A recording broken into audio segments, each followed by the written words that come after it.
Hey everyone, welcome to this course on business analysis. Now today, organizations do not just need ideas, they need the right people who can identify business needs, work with stakeholders, define requirements clearly, and recommend solutions that create real value. And that is exactly why business analysis has become so important skill.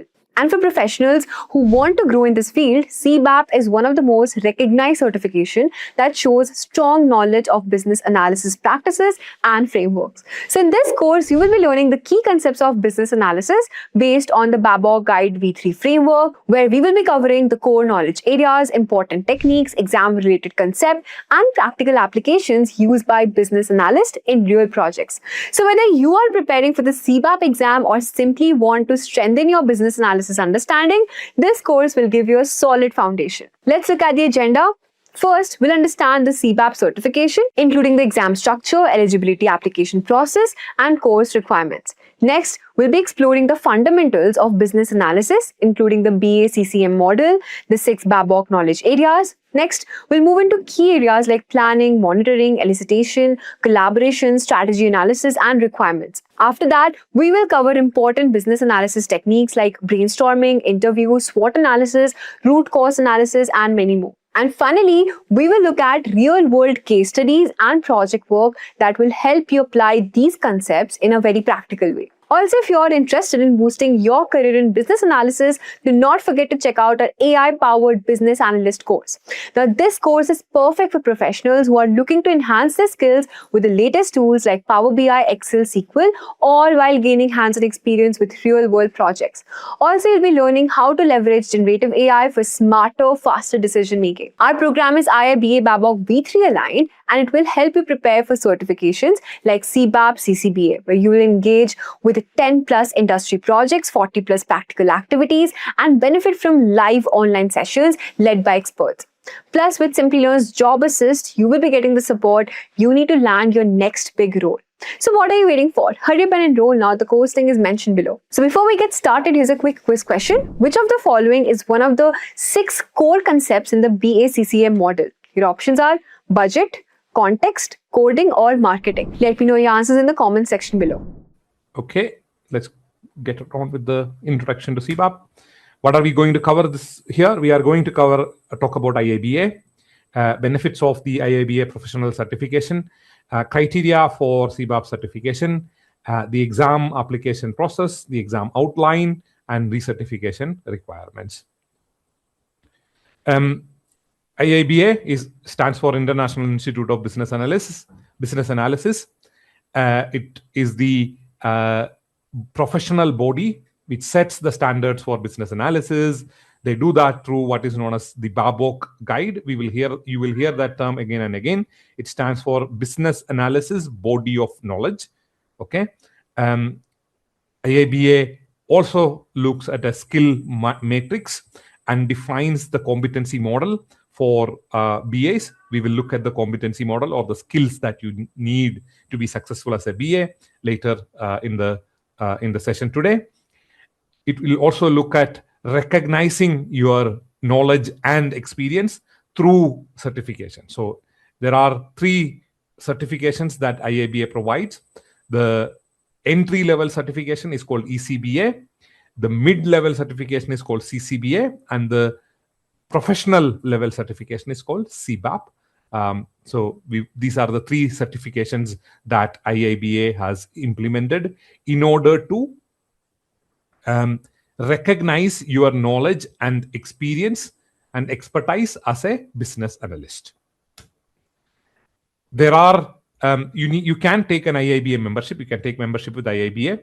The membership fee will depend on which part of the world you are in. There is a tiered membership fee structure for IIBA.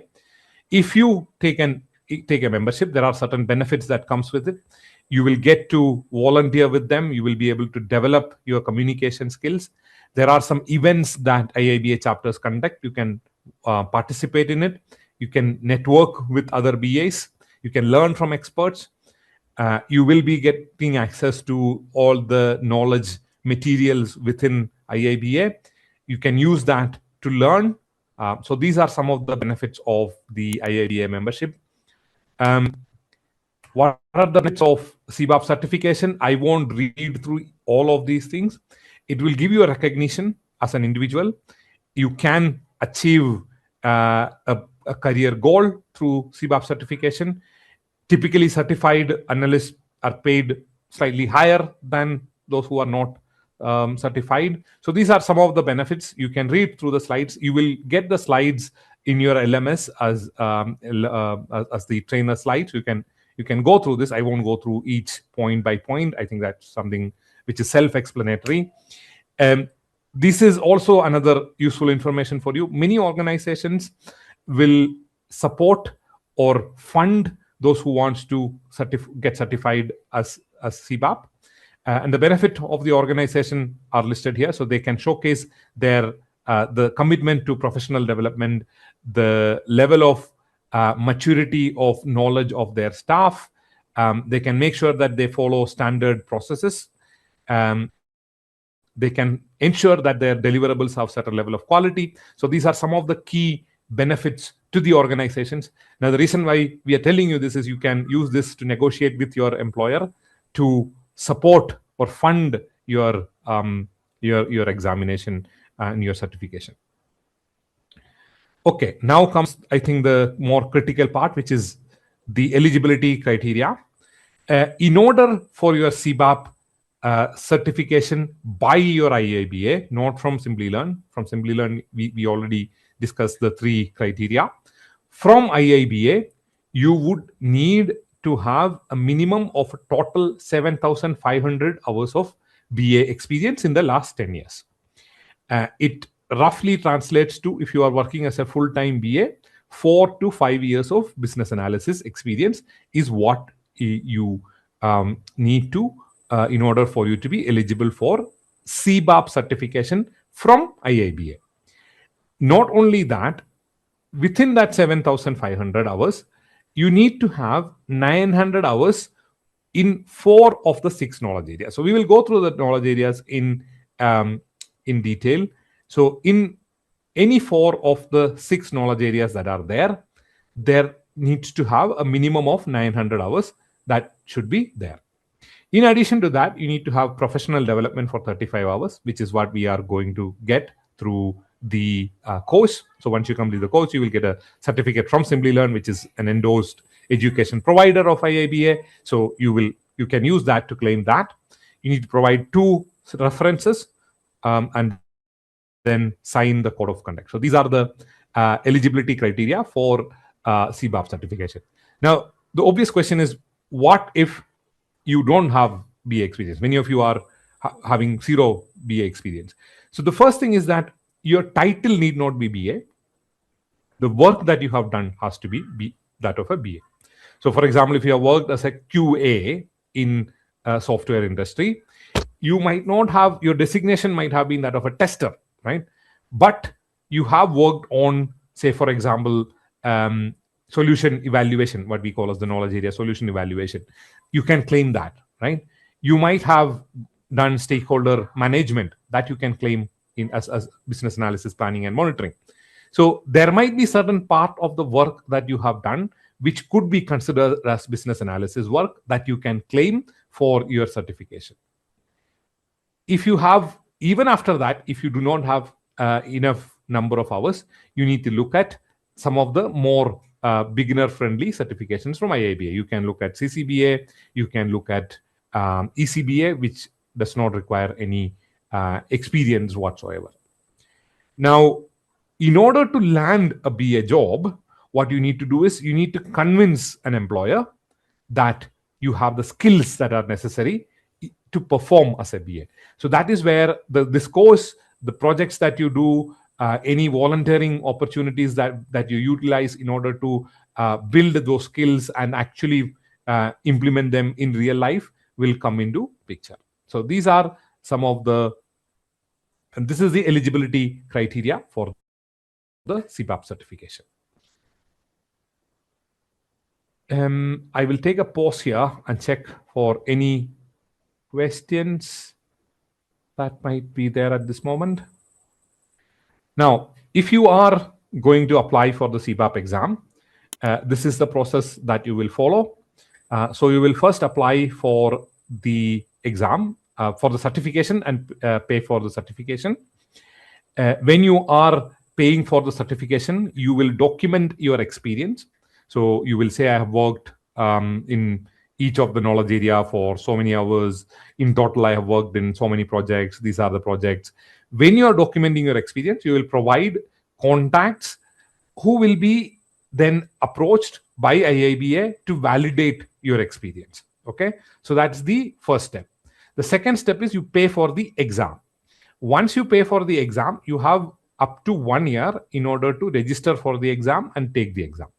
So once you pay for the exam, once you have done the preparations, you will register for the exam for a specific slot, and then you take the exam. Okay, so that is the application and exam process. The application fee, if you are not a member of IIBA, the application fee is $145, which is the same as that of a member. But the exam fee is $505 for a non-member and $350 for a member.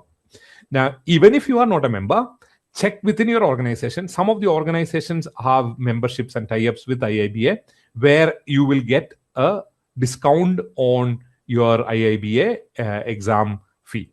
Okay, so that's the application fee.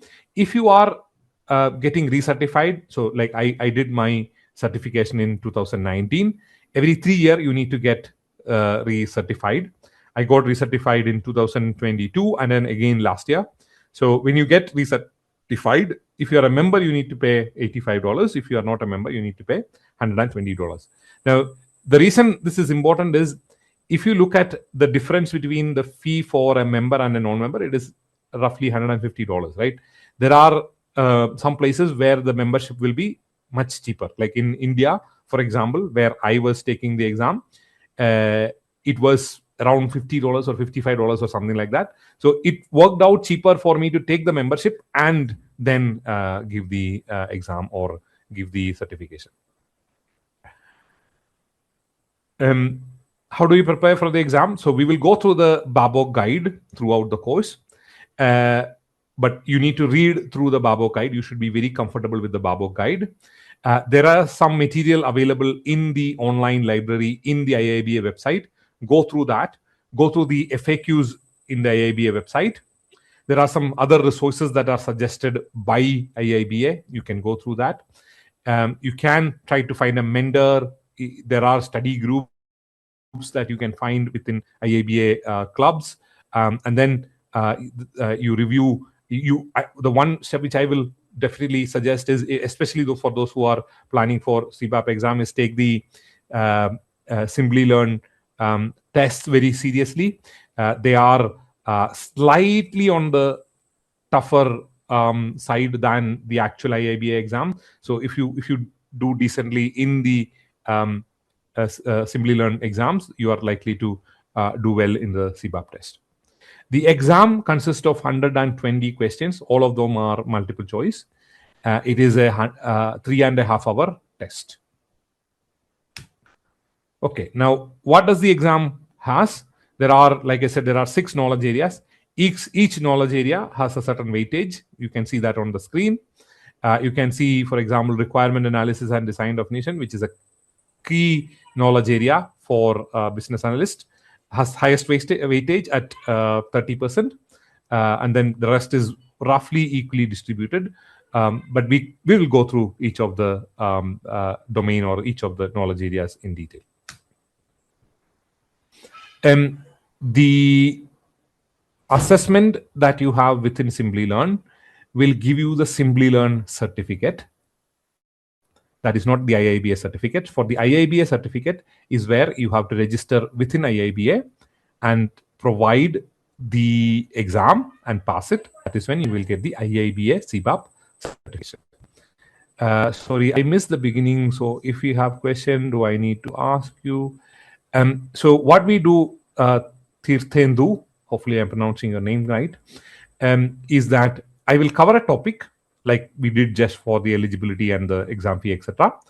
After that, I will open the floor for questions. You can ask them in the chat. I will pick up those questions and then we'll answer them.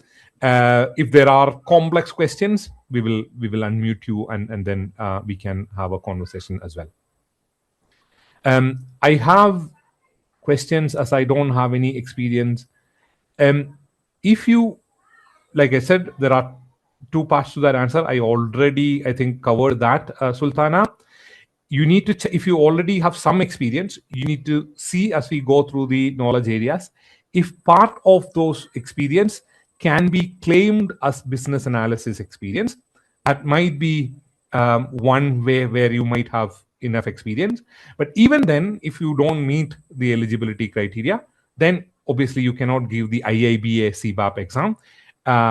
If you still want to have the certification, you can look for CCBA or ECBA, depending on your level of experience. Or if you are looking for a job as a BA, you can use the Simplilearn certificate and the experience and the knowledge that you gain in order to look for jobs where you can have an entry level BA kind of a position. Who can be the referrer? No, it could be somebody somebody who have known you in a professional capacity, Nikit. Anybody who has known you in a professional capacity can be a referrer for you. Our certification mandatory? No, certification is not mandatory. I'll take this point to talk about how I got into business analysis. So I joined long time back. I think I joined one of the software consulting companies based out of India. I worked there as a software engineer for 4.5 years. Then I did my MBA. Post MBA, I joined a banking company in their operations. I was working in their operations for close to 2 years. And there was a project that I was supposed to support, which I supported for around 6 months. And I was using my domain knowledge to help provide requirements to the business analysts there. And then I asked the team, they wanted to have a new BA there because I think the BA was leaving or something like that, that I would like to take up that opportunity because I have the domain experience and I have a past experience in software development. And then I convinced them that they hired me as a BA, and that's how I got into BA. At that point, I did not have a business analysis certification. I worked as a BA for, I think, almost 6 years before I took the certification. So you don't have to be certification to get into a BA job. What you need is the knowledge and skills, and you need to convince an employer that you have them in order to get into that job. If you have experience in QA, Harish, you can use part of that experience as a BA. So that's what we call as transferable skill. Can we check if we meet the eligibility criteria is laid out, which is the 7,500 hours of experience. So you should be checking it before you paying the fee. Yeah. The only thing you need to be clear is that you need to have contacts who can validate who can validate your experience, because if your application is picked up for audit, they will reach out to your stakeholders, the contacts that you provide, and they have to confirm that what you have claimed is correct. Okay, like when I did my certification and my first recertification, I was not audited, but when I did my recertification in October, they audited me. So they reached out to my contacts and they had to respond to IIBA saying, okay, what Bijo had claimed in his application is correct. So that you need to make sure. No, so you will get the Simplilearn certification after you complete the 3 criteria that we discussed at the beginning, right? 80% attendance, assessment, and the project submission. Once you complete these 3, you will get a certificate in business analysis from Simplilearn. If you are doing a bigger course, like for example, AI for business analyst or business analyst course, you will get that certificate as well, right? If you want the IIBA certification, that is when you need to pay additionally and get that certification completed. CBAP doesn't have from CBAP, Dinesh, from CBAP certificate from Simplilearn does not have any prerequisites. It has post requirements, right? You could be a fresher or you could have experience, doesn't matter. What matters is you attend, you clear a test, right? There are a few tests you need to clear, at least one of them, and you need to submit a project. You need to submit 2 out of the 4 projects that are there at the end of the course. So once you do that, you will get the certificate from CBAP.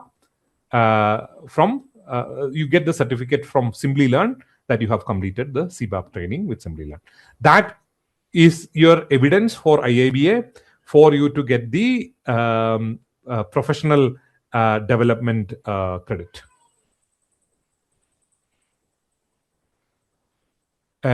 So Nilanjan, I am talking specifically about the CBAP course, right? You might have, like, if you remember, okay, let me just repeat so that everybody is clear. So I think what you are referring to is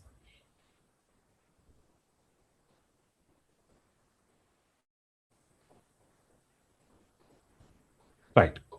When you log into the Simplilearn learner portal, you will have a program, right? So I think, Nilanjan, when you log in, you see the same thing, right? This AI-powered business analyst.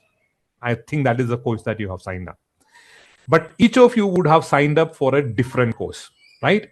Some of you might have only signed up for this course, Certified Business Analysis Professional. Now, our focus, the one which I am going to cover today and then until 21st of March, is only this course. Okay. Now, like Nilanjan, if you have signed up for the AI Business Analyst course, you have, 6 other courses that you have, right? So you need to complete those depending on which are mandatory, which are optional, and all those kind of stuff. Only then you will get the certificate for the entire program, right? Which is the Microsoft Azure AI-powered business analyst. Our focus in the next 9 days is going to be only CBAP. Okay. Hopefully everybody is clear on that. And I am talking about that CBAP a course within the Simplilearn program. So you could be in different programs. You could have signed up only for CBAP as well. You will get this CBAP course completed and a certificate for this CBAP course from Simplilearn once you complete the 3 criteria, which is 80% attendance, the assessment, and the project submission. Okay. Hopefully that answers all questions. We will go back to the we'll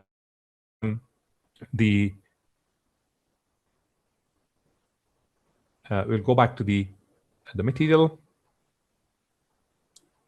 Okay. Now, IIBA, once you get certified, they want you to do a recertification, right? The goal of recertification is that they want to make sure that you not only get certified, you continue to develop yourself as a BA, learn new things, you work as a BA, you contribute to the BA community of practice.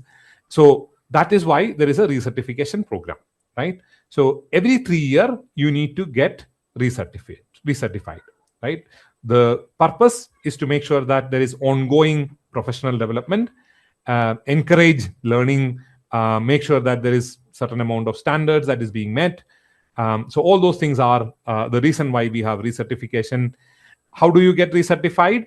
You have 6 CDU categories. It's formal academic education. You can attend some course. What is known as professional development, professional activities. There are self-learning. You can read some books. There are some online courses that you can attend. There are volunteer services, professional experience. Each of these might have limited CDUs that you can claim. But, excuse me, essentially what you do is you list the number of hours that you spent in the last 3 years in each of these CDU categories, and it should add up to 60 CDUs, and you report that to IIBA, and you provide contacts. You can verify that you have completed these CDUs, and then you pay the fee. That's when you get the IIBA recertification completed.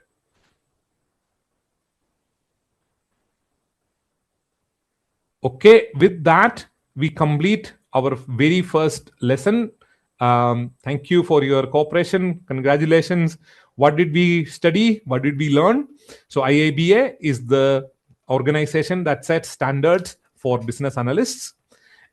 It defines what is known as the BABOK. It defines the competency model. It also comes up with a set of certifications which will recognize your professional competence. If you have a membership with IIBA, there are some benefits. If you complete CBAP, there are some benefits, both for you and for your organization. In order to prepare for the CBAP exam, you need to be very familiar with the BABO guide. You need to review the FAQs on the IIBA website. You need to go through trainings, have a mentor, join a study group. We looked at how to apply for the exam. We looked at the exam eligibility criteria. We looked at the exam format, the exam blueprint, and the recertification process as well. So what are we going to cover in the rest of the class today? We will look at what is business analysis. We will look at a definition of business analysis. We will look at what does a business analyst do. We will look at the business analysis core concept model. We will look at the knowledge areas. We will look at the different types of requirements. We will look at requirements and designs. We will look at a list of competencies that a business analyst should have. We will not go through in detail. We'll just look at the techniques, right? There are 50 techniques. It will take us the entire course to cover all of them. So we won't go through them in detail. We will take a look at the techniques just so that you know that there are 50 techniques. We will look at the perspectives. We will go through the perspectives briefly, but not in too much of detail, because again, we will cover them in detail in the future classes. So that's the plan for the remaining 3 odd hours in our session. Okay, now, one of the biggest problem that we have, especially when it comes to developing and implementing software, is lack of clarity of what is it that we want to build, right? You can see some statistics on the screen. A number of software projects are failed because the requirements are either poor, they are not clear, they were ambiguous. There is a large amount of effort that is wasted because incorrect requirements were provided and they had to be corrected. A lot of money is being spent in fixing requirement errors, which becomes a major part of the rework that is involved in software development. Now, how can we fix these problems? Which is where you need to do business analysis with a set of standards which are defined by the business analysis body of knowledge, so that we have better business analysts who will then capture better requirements, which means better software products are being created. Okay, we will look at the key concepts of business analysis. Who is a business analyst? Business analyst core concept model, knowledge areas, requirements classification, requirements and design, and who is a stakeholder. First question, what is business analysis? Okay, anybody has a view on what is business analysis? Bridge between stakeholders and tech teams. That is a good answer, Akanksha. Thank you. Analyzing requirements. That's correct, Harish. Forecasting through business artifacts. Okay. Bridge between business and IT. That's a very good definition. Client and software people who helps to place the client requirement Yeah, exactly. Any other views? Any other answers?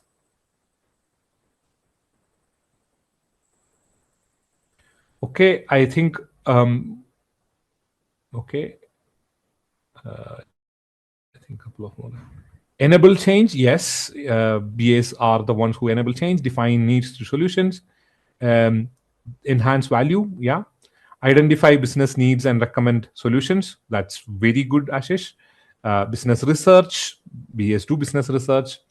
Finding the root cause of issue, find solutions for improvement. Yes. Business needs and providing solutions to address business problems. That's a correct response as well. Okay, a number of good responses. The textbook definition, I think some of you almost gave the textbook definition, which is that business analysis is the process through which you enable the change, right? So there is a change that needs to happen. You enable that change. How do you enable that change? By defining the need and by recommending solutions that will address that need, right? I'll repeat. Business analysis is when you are enabling a change by defining the needs and recommending solutions. But then the question is, then what do we mean by change? What do we mean by need? And what do we mean by solution, right? We will see that in a minute. What do business analysts do? Business analysts perform the tasks that are described in Babok guide. They identify information. They speak with stakeholders. Many of you said they are the bridge between business and technology. So they speak with business teams in order to understand their business problems, their aspirations, their goals. They elicit these from their business stakeholders. They will then, somebody gave the example of root cause analysis. They might investigate a little bit further to understand what is the underlying causes of the stakeholder dissatisfaction or the stakeholder problems, and then identify what needs to be done, right? That's what a business analyst do, right? So they basically try and understand what is the problem that we are trying to address, or what is the opportunity that we are going to benefit from. How can we, what is the reason why that problem exists? What are the root cause of that problem? What is the root cause of that opportunity? How can we implement a change or a solution in order to benefit from that opportunity, or in order to address that problem? That is what a business analyst is.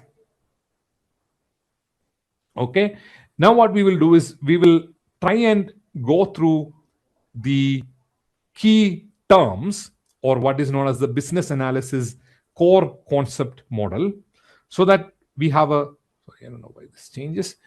We have a common understanding of these terms that we will use throughout the entire course for the next 9 days.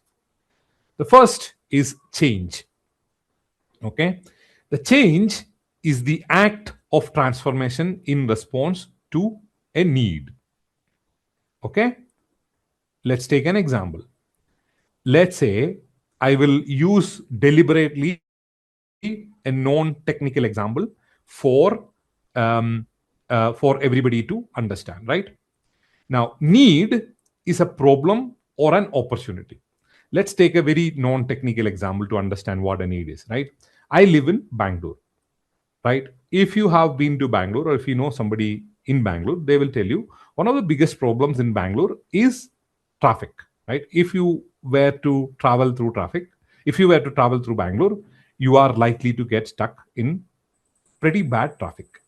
So that is a problem, right? The problem that we have is the bad traffic in Bangalore. So we are unable to go to our office every day because it takes us 2 hours to cover 10 kilometers of distance in Bangalore. So the traffic problem is our need, right?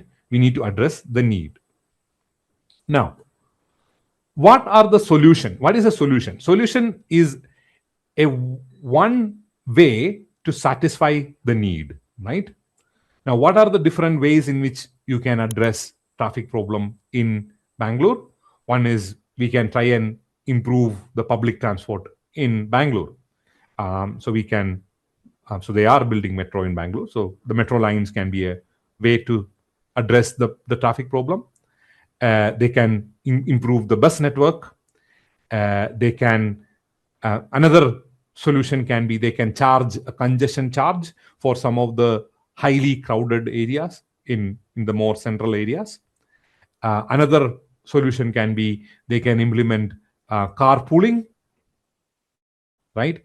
Another solution can be the organizations in Bangalore can come together and agree that they will provide more work from home options for their employees. So each of these is a different solution that can address that particular need, right? Now let's take one particular solution. Let's say we go with public transport, right? What does that mean, right? So today we have certain level of public transport. We need to go to a level of public transport where everybody can comfortably travel from one place to another easily, comfortably, without having to use their personal transport. So that requires a number of things to be put in place. So you need to have metro lines, you need to have better bus transport, you need to have last mile connectivity, you need to have places where, like if it is a short distance, like a kilometer, you should be able to walk, right?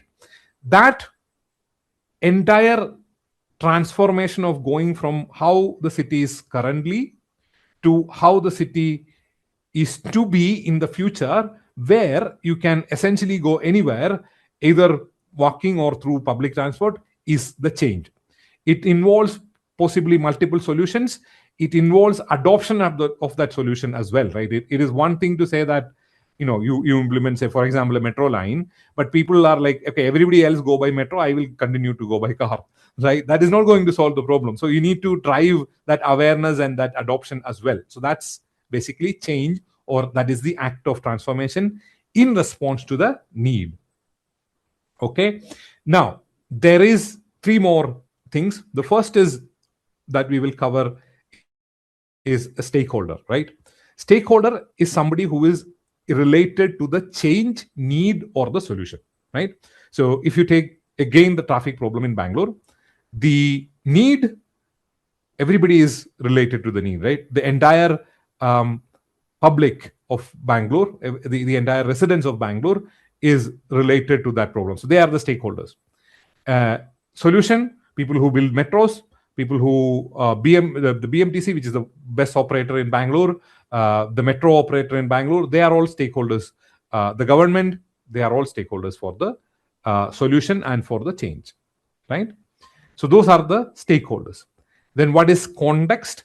Context is the circumstances that influence the decisions, the solutions. Like in the case of Bangalore, the circumstances that it is a very rapidly growing city, right? It is often called the Silicon Valley of India because of the large number of technology companies in Bangalore, and they are still growing, right? Because they are still growing, often what happens is that the infrastructure is unable to keep up with the pace of growth, right? So when you plan for the future, that context should be kept in mind, right?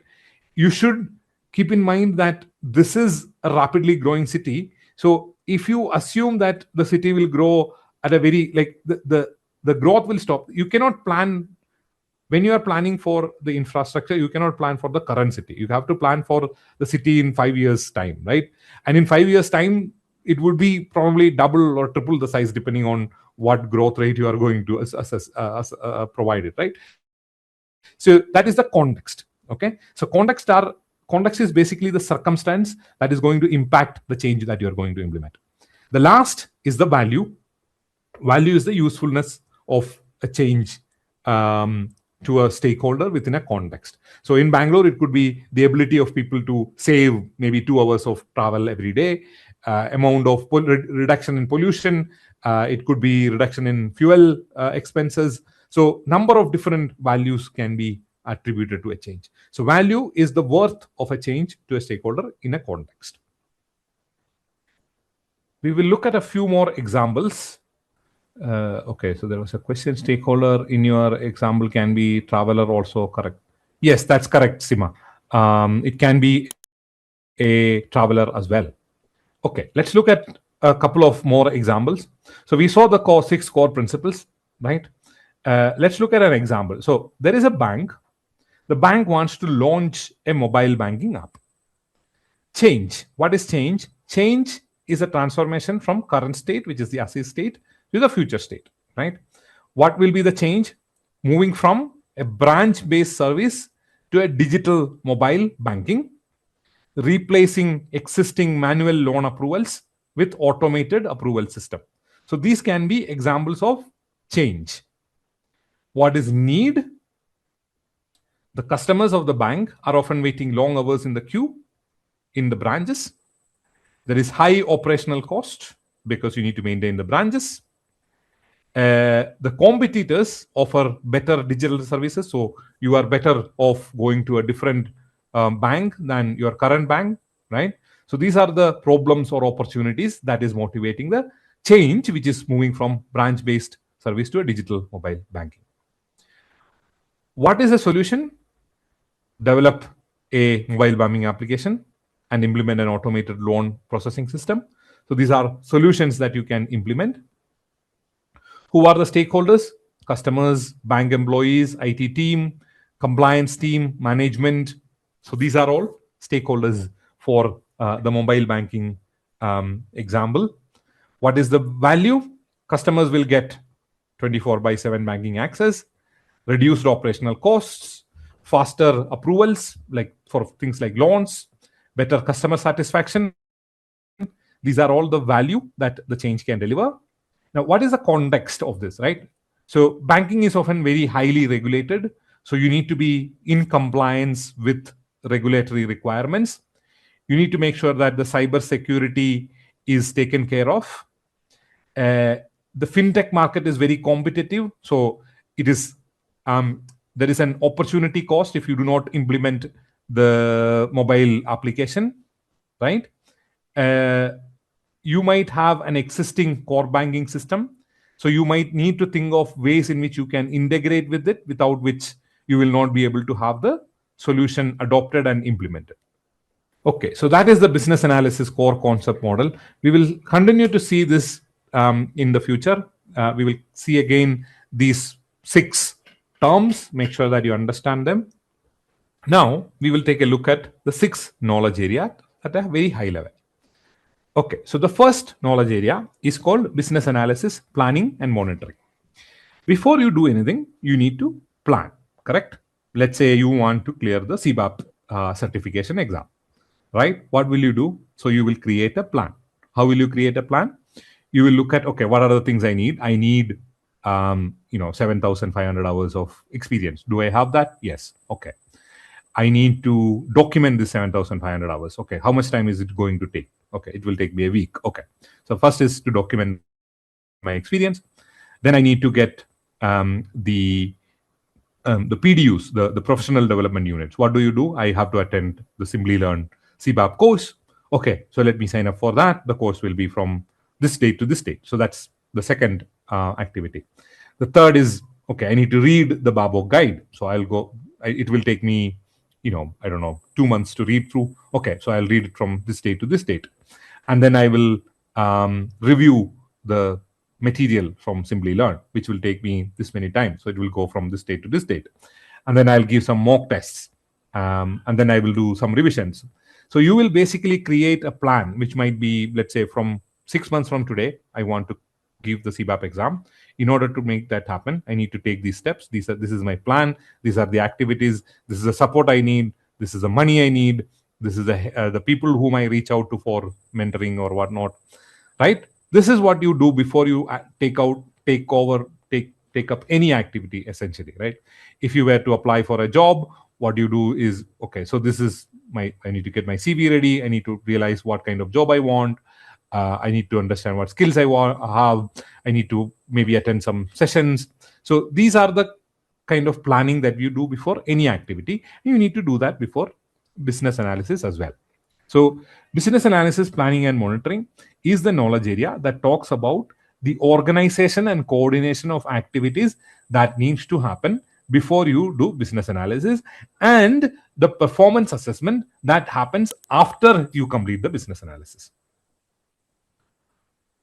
Okay, so we will see a few tasks in it. There are 5 tasks. All of them are related to organizing and planning for the business analysis activities, as well as for getting the feedback once the activity is completed. Elicitation and collaboration, right? So in business analysis, you need to get information from your stakeholders, right? It could be what is their problem, what is their need. It could be what are their goals. It could be what is that happening today. It could be what is it that they want to happen at the end of the change. So you need to get a lot of information from your stakeholders. So that involves certain tasks, some techniques, some approaches, some tools. So all those are covered under this knowledge area, which is elicitation and collaboration. It also talks about how are you going to communicate the information that you collected from your stakeholders and make sure that you engage with them on an ongoing basis. Okay, that is elicitation and collaboration. Now, you planned for your business analysis activities. You collected some information from your stakeholders. You need to document that information. You need to make sure that when you document it in such a way that it is available throughout the life cycle of your project, as well as the solution that you are going to build, right? And as long as the solution is being used, the information that you gathered should be maintained and should be available for people to refer to. The requirement life cycle management knowledge area covers the tasks that you are going to use in order to maintain that information throughout the life cycle of the solution. Right. Now we looked at the 3 business planning, monitoring, elicitation, and requirement lifecycle management. What you need to do is also look at the bigger picture, right? Why are you doing the change? What is the need? What is the current state? What is the future state? What needs to be done in order to go from your current state to future state? So that big picture strategy is being done in strategy analysis. Okay, so this is a set of tasks that you are going to perform in order to understand the business need better, the business goals better, the strategy that you're going to go from current state to the future state, and to define the current and the future state. This will then lead you towards requirements analysis and design definition, where you will then break down the business need and the business goals into more detailed requirements that can be then modeled, specified, understood, validated, and verified, and then can be used by your development team to convert into solutions. And then finally, once some sort of solution is in place, you need to make sure that your solution is delivering the value it was expected to deliver. If it is not delivering the value it was expected to deliver, you need to understand why and come up with a set of recommendations in order to increase the level of value realization. Okay, I know I went through them slightly quickly, but we will cover each of them in a lot of detail. And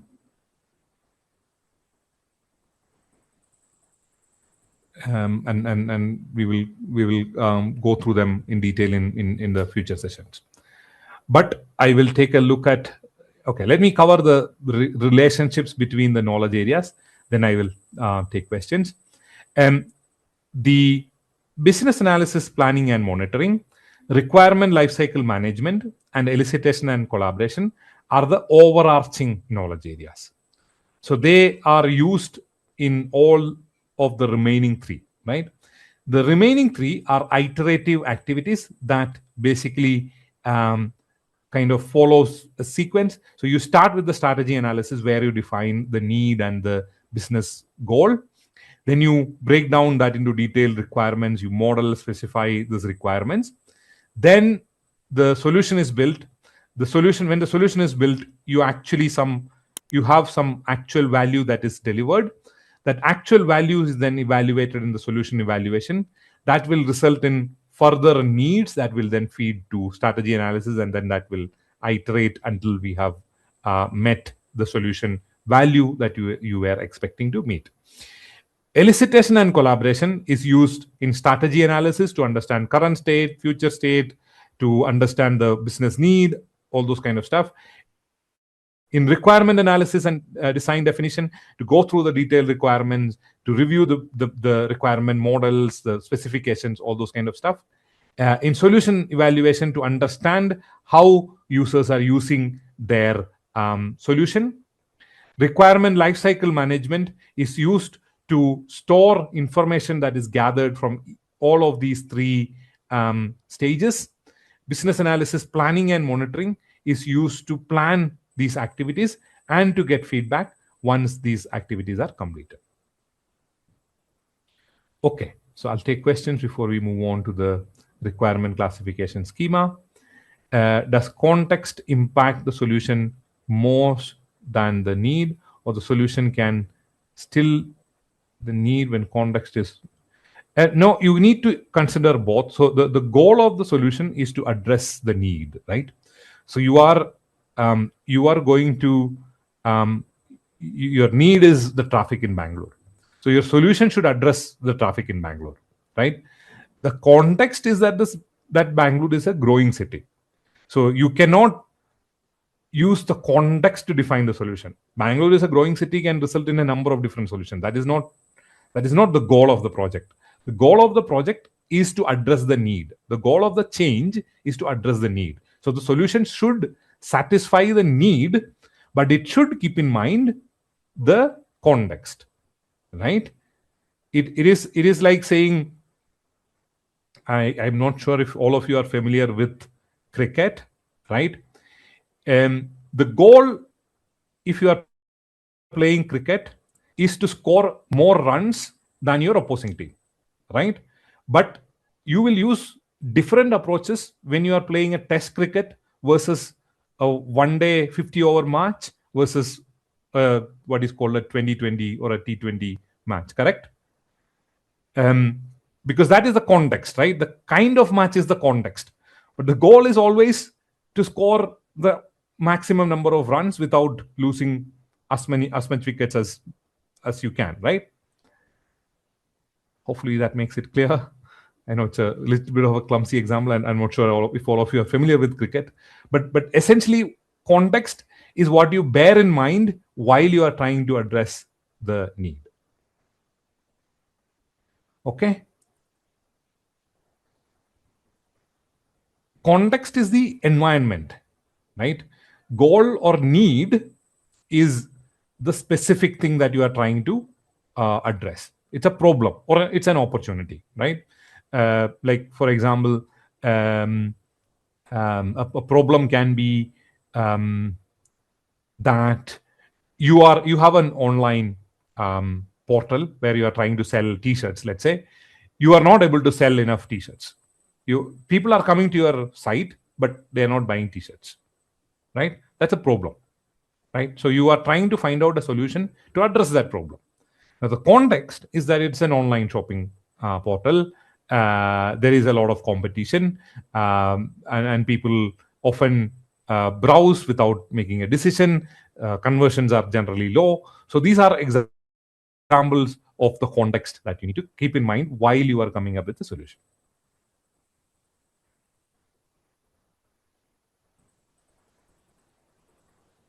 Okay, so requirements are basically what is that you want to achieve so that a certain goal can be met. Okay, so there are different types of requirements. You have business requirements. Business requirements are the high level goals or high level objectives or the outcomes that you want to achieve. For example, I want to reduce the traffic in Bangalore, would be a business requirement, right? I want to reduce the number of people, or I want to increase the number of people using mobile application for transactions by 10%. That can be a business requirement. I want to reduce patient wait time by 10 minutes on an average. That can be a business requirement. Okay. So business requirement is the goal or the outcome that you are trying to achieve. Once you have the business requirements, you need to break that down into stakeholder requirements. Now, who are your we will look at what stakeholders are in later in the session, but stakeholders are basically people who are related to your change, need, or solution. So if you take the example of traffic, your stakeholders are your travelers, your public, your bus operators, the metro operator, the government. Now, each of them will have different goals. What is the goal of the traveler or the public? They want to travel comfortably at a cheap rate and quick, right? So that's their goal. What is the goal of a bus operator? They want to run an efficient and profitable business of running buses, right?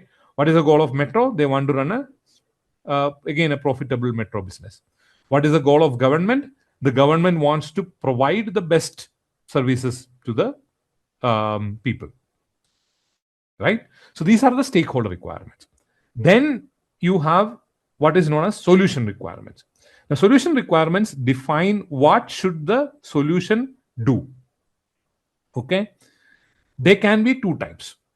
The first is called functional requirements. So functional requirements are basically the behaviors of the solution or the system. Non-functional requirements are what are known as the performance indicators.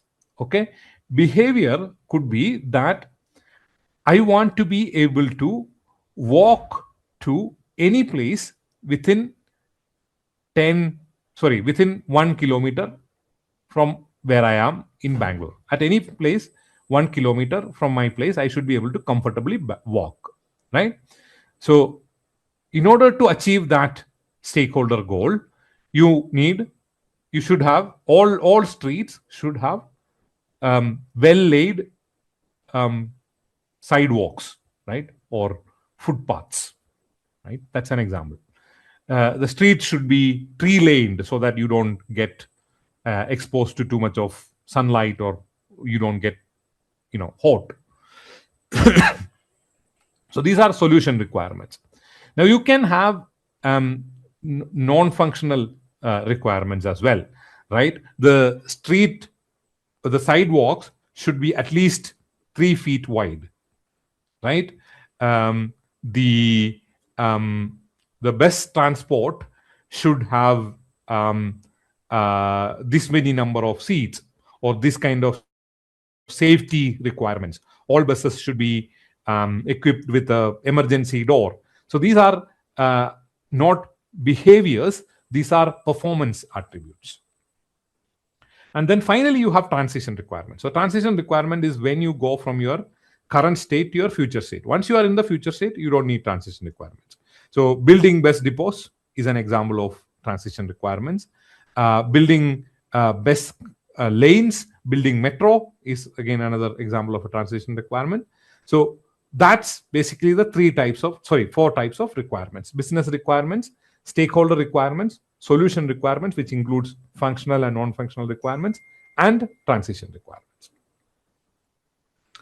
Hopefully you can see the PDF file. Okay, business requirements, high-level statements that describe the business goals, objectives, outcomes that the organization wants to achieve.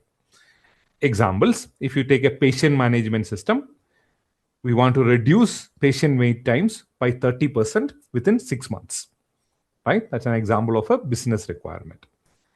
Enable online appointment booking to improve patient experience. Ensure compliance with healthcare data privacy laws. HIPAA is a law, I think, in the United States, which deals with privacy laws in healthcare context, right? So these are examples in a hospital management system or a patient management system implementation. If you take an internet banking example, increase active users by 20%, provide 24/7 access to the banking services, reduce call center inquiries by 40%. So these are examples of business requirements. Now let's look at the same for stakeholder requirements, right? So stakeholder requirements are for specific stakeholders. If you take the patient management system, the receptionists need a fast way to register new patients without duplications. The doctors need access to their history. Patients want SMS reminders for appointments. Billing clerks need an automated bill generation. So these are examples of stakeholder requirements in this context. If you take an internet banking example, customers, the banking app should be intuitive, right? They should be able to figure out how to use it without guides and stuff like that. Bank tellers should be able to verify things from backend.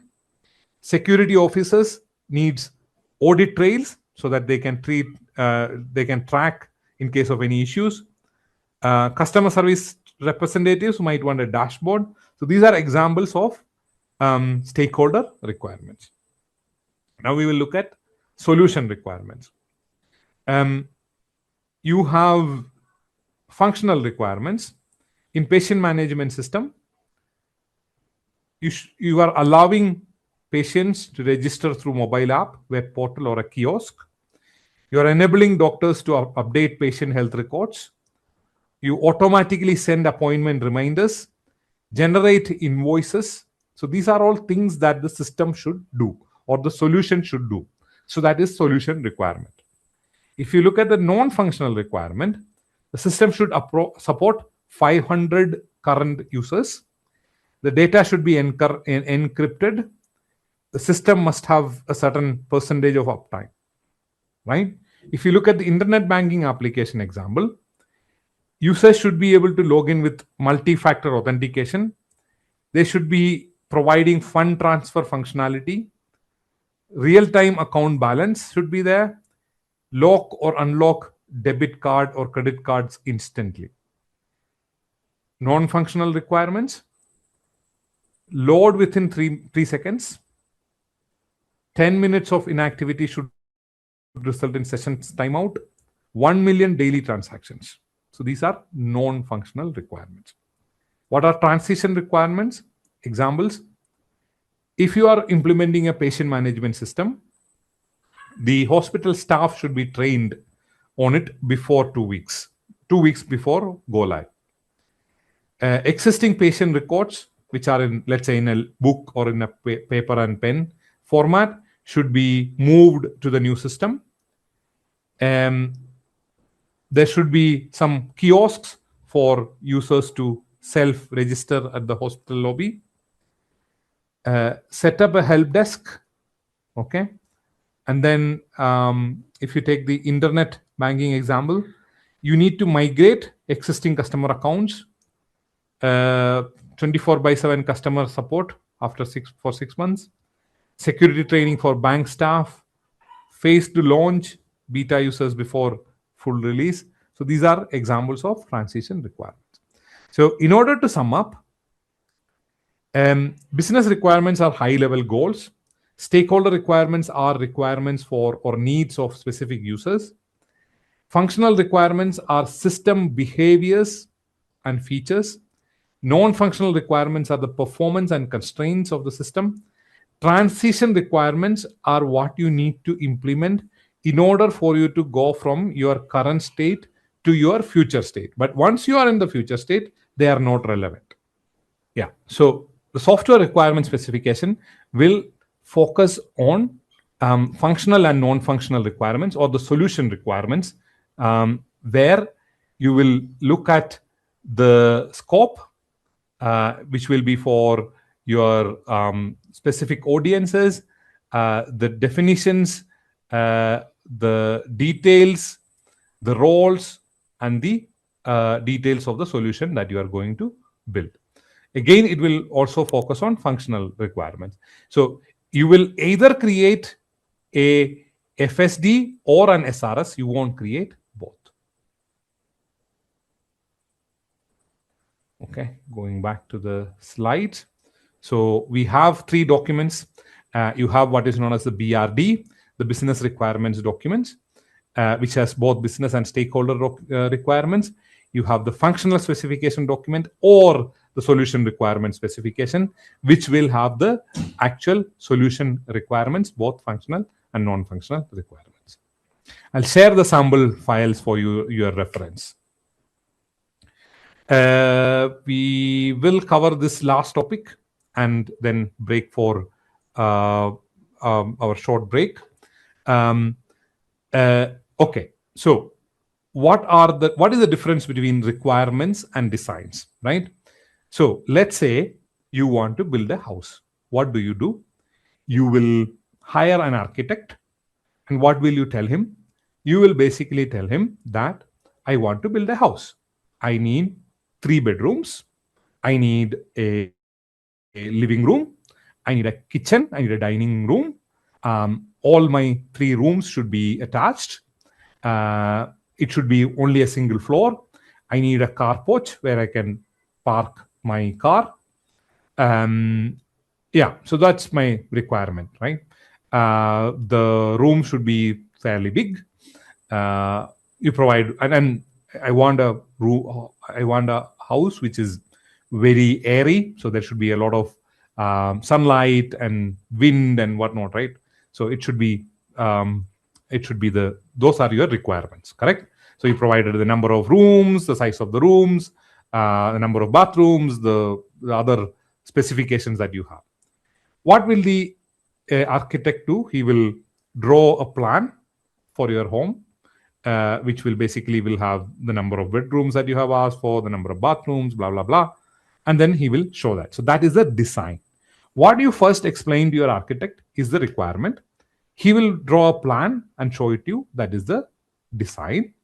You will look at and you will say, okay, I need some changes. Okay, you have kept it like this. I want these changes. So he will make those changes. He will again show it to you.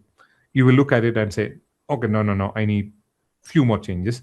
And eventually you both arrive at a final design, which is when you start building and completing the house. The same thing is applicable for your requirements and design cycle, which is you first come up with the requirements. That requirements will be used to define the design. The design is then presented back to your stakeholders. They will then review it and they might say, okay, I know I told you this requirement, but looking at your design, I now think that this is what you should do. So you might tweak the design a couple of times, and that is when you finally arrive at the design. And this is not, when we say design, it is not a technical design, this is a business design, right? You have a problem. What is the business design that is going to solve that particular problem? The requirements are focused on needs, and the design is focused on the solution. They are done in a recursive fashion. So you first create requirements, then you create design, then use the design to review the requirements, and then you probably update the design, change the requirements, go through this a few cycles. Finally, you agree on a particular set of requirements and designs. So a stakeholder is, like I said, the formal definition is that a stakeholder is someone who is related to the change, solution, or need. But in essence, stakeholder is somebody whom you are likely to interact with on a regular basis as part of your project or initiative or change. These are the common categories of stakeholders that you will encounter in any project. You can see the first, so business analyst, that's yourself, it's at the center of the whole thing. The 5 stakeholders in orange on the right hand side of the slide, they are internal to the project. Then you have another 5 stakeholders who are represented in the light blue shade. On the left hand side, they are external to the project. Let's talk through what each of these are, right? So if you look at domain SME, so domain SME is SME stands for subject matter expert. So if you are implementing a project in which you are implementing, let's say, a mobile banking application, the domain is banking, right? So an SME or a subject matter expert is someone who is an expert in banking, right? So domain SME is somebody who is expert in the business that you are trying to solve a problem for. So in case of a patient management system, it is somebody who is familiar with hospital industry, right? In case of traffic management, there could be people who are experts in traffic management. So domain SME is somebody who is an expert in the business that you are trying to solve a problem for. Then you have tester. So tester is the person who will validate the solution to make sure that it meets the criteria that has been requested by the stakeholders. Okay, so tester does testing, right? I think somebody mentioned that they have been doing QA, which is another term for testing, quality assurance. We are making sure that the solution that we are going to build is having sufficient quality, it work as per expected. So that is done by tester, who's a stakeholder within the project. Then you have operational support. Once your solution is implemented, it needs an ongoing support that is carried out by operational support. Now, can anyone tell me? I'll continue the explanation, but using the chat box, can anyone tell me why do you think the operational support is a stakeholder in a project? Right? Okay. Then you have implementation SME. SME again here stands for subject matter expert. So what is implementation? Implementation is a solution implementation, right? So you are implementing a solution. So an implementation SME will be somebody who is an expert in the solution that you are implementing. So it could be a lead developer, an engineering manager, an engineering project manager, a lead technical BA. So they can have different titles, but essentially the definition is somebody who is an expert in the implementation of the solution. And then you have a project manager. So what does a project manager do? He is responsible for the end-to-end delivery of the project.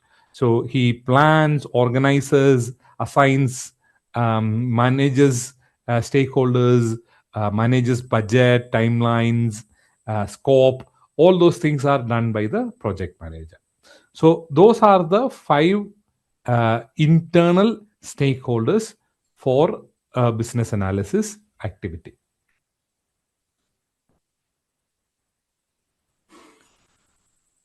For efficiency and reliability, operational support is needed. That is correct, because they know the operation. That is correct to validate. Right. So if you have a solution already in place, what happens is that operational support can provide you what are the most common challenges that users are facing when they are utilizing the solution. So that can be invaluable input. So operational support will have a lot of areas where they can provide a lot of inputs. Okay, now let's move on to the hopefully all the internal stakeholders are clear.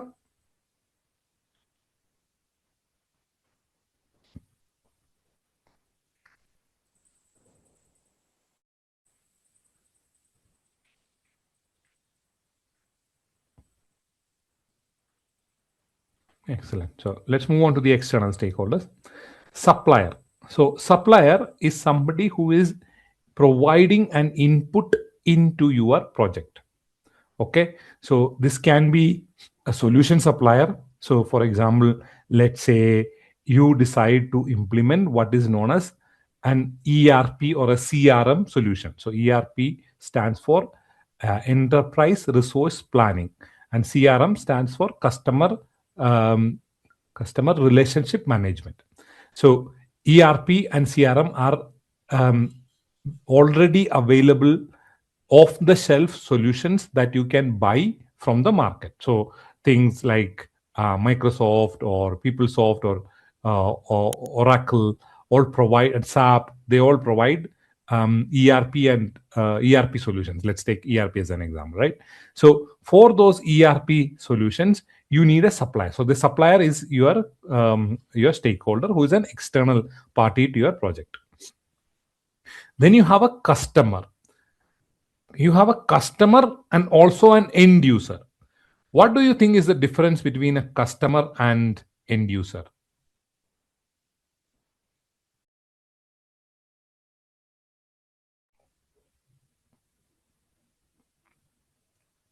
What is the difference between a customer and an end user?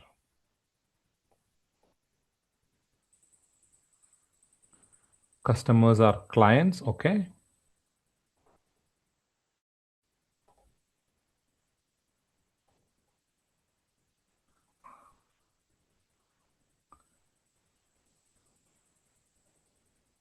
For banking, customer can be a client, and end user can be cashier. Yes. End user is going to use the solution. Yes. You are very much bang on point. So customer is the one who uses the products and services of your organization, and the one who is actually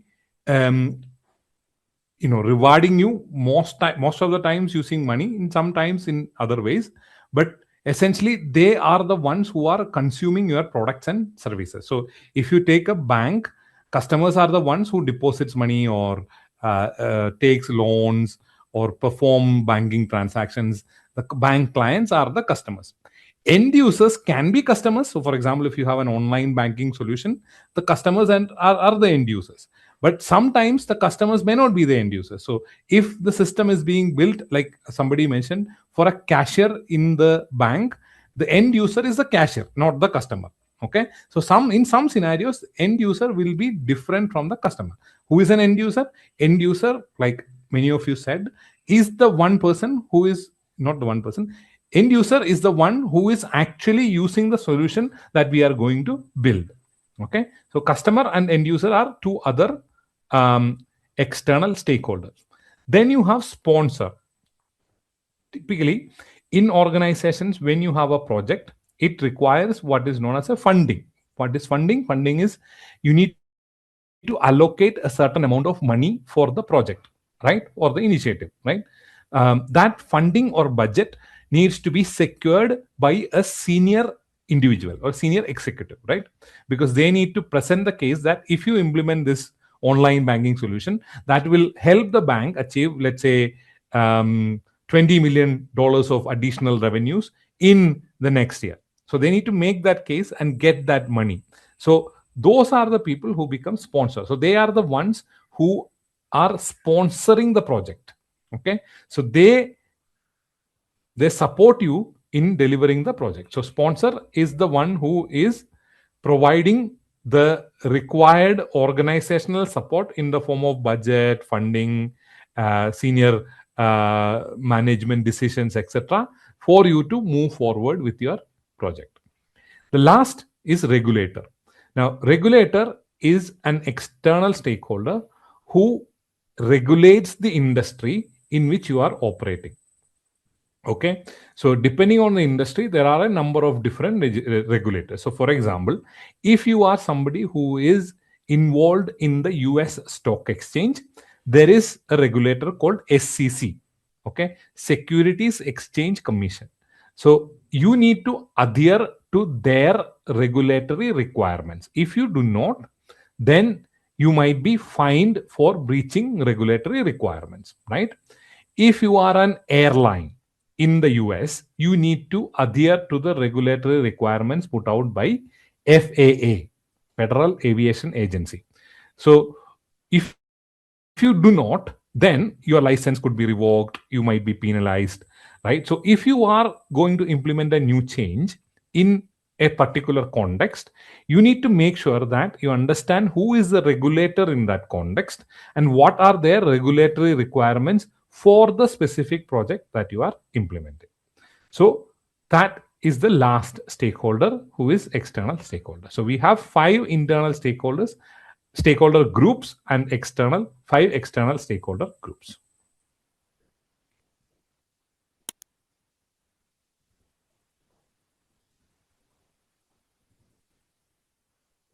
Users are who actually take the benefit. Yes, okay, that's correct. Business owner is customer. Yeah, it could be business owner if you are doing the if you are building the solution for the business owner, then it is the customer, and shopper, the one who actually utilizes it, will be the end user. Could you please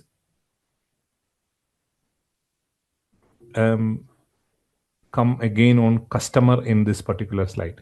Customer, so for any organization that you are doing the work for, there is one set of users who are using the products and services of the organization, not the specific solution that you are building, not necessarily the specific solution that you are building, but the products and services offered by the business.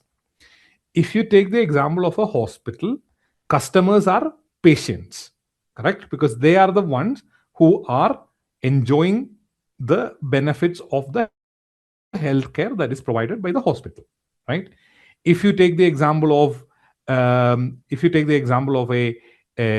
bus operator, customers are the passengers, right? Because they are the ones who are enjoying the benefits of the product that is offered by the bus operator. If you are taking the example of a bank, the customers who make deposits, withdrawals, loans, credit cards, debit cards, so they are the customers, because they are the ones who are consuming the services and the product and services offered by the bank, right? That is the customer. Most of the time, they are the ones who essentially end up paying as well. Like if you are a patient in the hospital, you are the one who is paying, right? Now, the reason why that is important is end user is sometimes the customer. Like if you are using a bank internet application or a bank mobile application, you are an end user as well, in addition to being a customer. But there could be systems within a bank which are used by internal bank employees. So those bank employees are effectively the end users. They are not the customers, they are the employees, but they are the end users. Okay. If you take the example of ERP, I might buy an ERP solution from you. So I am the customer, but the ERP solution is used by either my clients or my employees. So they are the end users. So there can be different scenarios where customers and end users can be different. Hopefully that answers your question. Who had asked that? Tirthendu. Yeah, okay. Sometimes end user, then customer. Correct, exactly. Sometimes both are end user and customer are the same, but not always. Sometimes cashier could be the end user. One example and get to know all stakeholders, internal and external. Okay, I can do that. So if you take if you imagine you are implementing a solution for patient management system in a hospital, a domain SME will be an expert in healthcare. Somebody who is either a doctor or somebody who is a hospital administrator with significant amount of experience. Tester will be somebody from the technical implementation team who does the testing. Operational support will be the team that performs the support of the PMS or the patient management system once it is implemented. Implementation SME can be the lead developer or the lead project manager or the engineering manager of the technology team that is developing the patient management system solution. Project manager is the project manager who is managing the project. Supplier, in some scenarios, supplier can be resource supplier. So you could have someone like a consultancy service who might be providing you people who work on building the solution, so they can be a supplier. It could be the infrastructure supplier. So for example, if you use AWS, which is the Amazon cloud platform, or the Google cloud platform, they could be the suppliers. In some scenarios, there is no supplier needed because you are not you are building everything in-house. So in that case, you don't need a supplier. Now, customer is patients. Sponsor is a senior executive within the hospital organization who arranges funding and support for your project.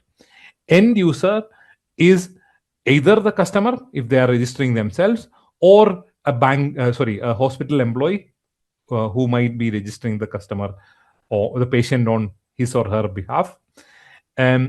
Regulator, you can say something like FDA, Food and Drug Administrative Agency. Depends on the country and the setup. Not all projects have a regulator. Not all projects have all these stakeholders, but these are the ones that you need to watch out for. Hopefully that answers your question, Diksha. What is the difference between ERP and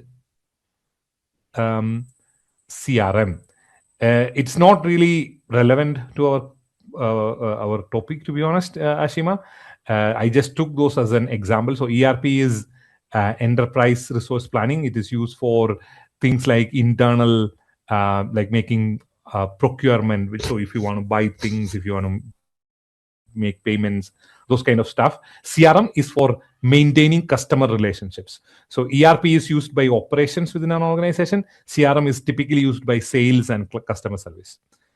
Right? But that's all you need to know from our scope perspective.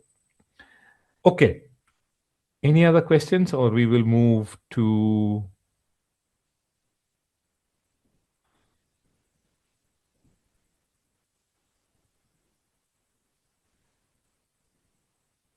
I am working in an insurance domain. May I request you to differentiate who are the customers? It depends on exactly what you are doing in the insurance domain, Harish. So for example, let's say you make a platform where your customers can enter their details, then get an instant quote. Can you tell me who is the customer in this scenario and who is the end user in this scenario?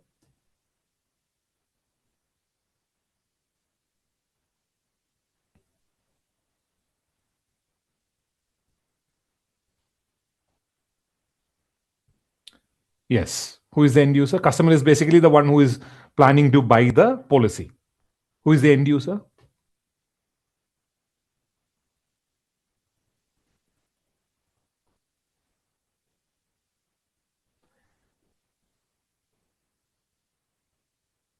No. The end user is the customer. So basically what we are saying is that we have a platform. I am a customer, or I want to be a customer of your insurance company. So I come to your insurance website. I enter my age, whether I smoke or not, whether I drink or not, if I have any diseases, etc. Then it gives me a policy quote, right? So I am the customer. I am the end user of this particular system, right? You are basically implementing a new solution for which I am both the customer and the end user. Now imagine a slightly different scenario where you are implementing a solution for the field agents who, instead of the customers coming to them, will go to the customers, ask for their details, enter the information, and the quote will get generated for the field agent, right? In this scenario, who is the customer? The customer is still the same, but the end user is different. The end user in this example is the field agent, right? So in some scenarios, like again, you need to be very clear on the exact scenario or the solution that we are talking about.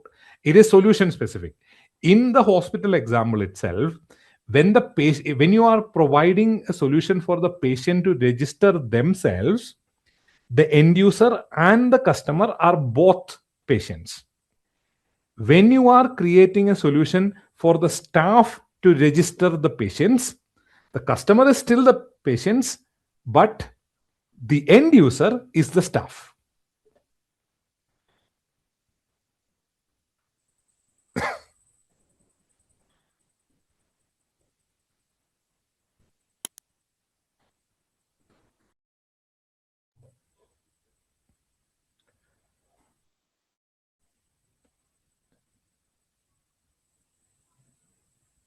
Okay. How many customers in B2B? Should BA identify all the stakeholders, especially the supplier in case of product implementation? Identify which one would be the supplier, who would assist if BA is not able to implementation SME. Yeah, you would get the assistance of implementation SME, but effectively you need to make sure that you identify all the stakeholders. So one of the things that we will cover tomorrow is stakeholder management, plan stakeholder management. The first step in planning stakeholder management is identifying the stakeholders. So you need to identify all the stakeholders, right? The project manager can help you with that. The implementation SME or can help you with that. The sponsor can also help you with that. But as a BA, you should always understand who are your stakeholders and what is their role, what is their influence, etc. So we will cover that in stakeholder analysis and identification, Niket.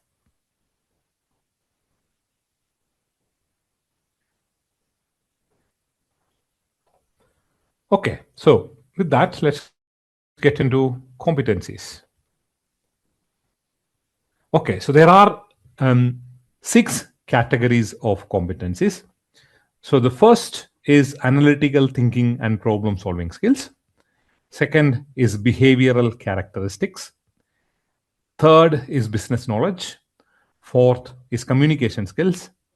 Fifth is interaction skills. And the last is tools and technology. So we will look at each of these groups in detail. First is analytical thinking and problem solving. Okay, so business analysis, as the name itself suggests, is an analysis activity. Now, what is analysis? Analysis is your ability to break something down into smaller chunks and understand what is happening and come up with ways to solve problems. Okay, so that is a critical competency for a business analyst. Now, there are a number of sub skills. So you should have creative thinking. You should understand how to generate new ideas and new approaches to solve the same problem, right? You should be quick to learn. Again, you should be able to absorb information fairly quickly. Most of the times, what happens is that you are put in vastly different projects. Like I've done quiet projects where initially I had no idea about the domain that I was working on. So you will be expected to learn the business and the domain fairly quickly. So ability to learn is a key skill. Conceptual thinking. What is conceptual thinking? Your ability to look at information that is presented to you and understand what are the first principles and understand what are the different concepts that are related to this particular problem and think in those terms is conceptual thinking. So, and you should be able to have that conceptual thinking. Decision making. Again, there is a standard way in which you make decisions, which is we will cover some of those techniques later on. But effectively, you will look at, okay, this is the problem. What are the different ways in which I can solve this problem? And what are the different criteria that I will use to evaluate these options? So that's kind of decision making. Problem solving, visual. What is visual thinking? You should be able to represent problems, solutions, processes, everything in the form of a visual representation so that you can communicate that easily to your stakeholders. And finally, system thinking. System thinking is there are different systems or people's processes and technology that interact with each other to get things completed. You should be able to understand that interactions better and communicate those interactions so that you understand what are the boundaries of these interactions. As a rule, what I follow is that anything related to the topic at hand, we will address right now. But anything which is more generic, let's keep to the end so that we don't break the flow.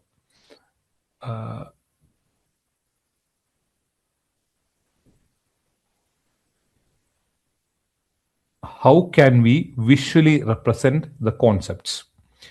Let's take an example, right?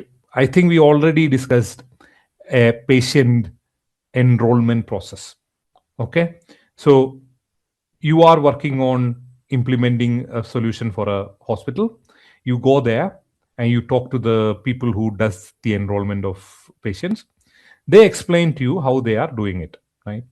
Now they explain to you that the patient comes to the hospital, we give them a form, they fill up the form, they come and they fill it up, they give it back to us, we enter that into the system and then create a invoice. They pay the invoice and we complete the registration, right? So this is the process that we have understood from the staff.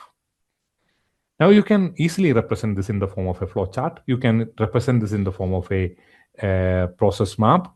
You can represent it in the form of a use case diagram. Some of these techniques we will discuss in our future sessions, but you should be able to, at the very least, you should be able to put it in the form of a simple flow chart. Step 1, customer comes in, fills the form. Step 2, the staff inputs information into the system. Step 3, invoice is generated. Step 4, the payment is done by the customer. Step 5, the payment reference and the receipt and the registration ID is handed over to the customer or the patient, right? So that's how you visually represent the concept, Purva.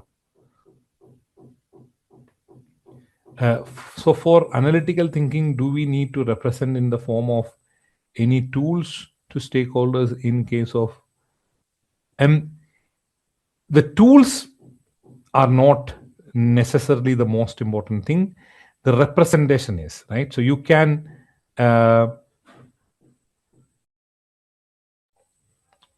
use something as simple as Word or a PowerPoint, or you can use more complicated tools like Visio, Figma, etc. But the story and the narrative that you are able to communicate with very simple diagrams is the important thing, right? The tools are less important than what is it that you are trying to convey to your stakeholder. So if you were to explain a process to somebody, you can do that easily in a PowerPoint or in a Word document, and people will be able to completely understand that. Only if it is a very complex project where you have, I don't know, 200 steps, right? Then you need more advanced tools like Visio, because there are so many back and forths and stuff like that, which may become slightly complex for you to represent in some of the simpler tools. But 90% of the time, the process flows or the visual representation will be simple enough to do in simple tools like Word, Excel, PowerPoint, etc. Okay, hope that answers your question, Harish.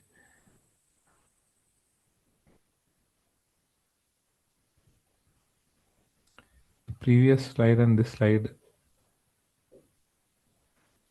Color coding is correlated to write or done by the same group to execute a project.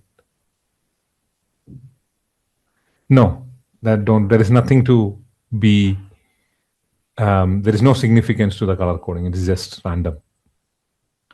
Okay, Tirthendu? It is not. Ethics and organization management are not in one group and the other three are not in another group. It is just they have used color. We have used colors just to make it slightly easy to look at. Okay, so the second set of characteristics is behavioral characteristics. So the first is ethics. right? What is ethics? Ethics is your ability to stick to commitments and rules.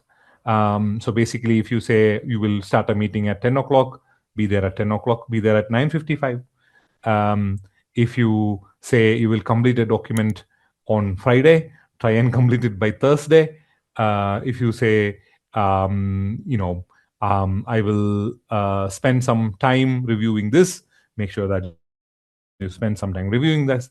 So that is how you basically develop that work ethic. And this is, I think behavioral characteristics are not just for business analysis. For any work that you do, this is extremely critical, and this will make the biggest difference than you can imagine, than any technical skill that you have, right?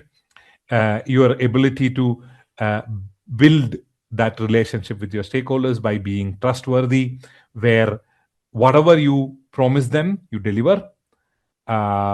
You be accountable. So you say that I'm going to complete a documentation, in certain amount of time. Make sure that you do that. You say I will send an update on Friday. Make sure that you send an update on Friday.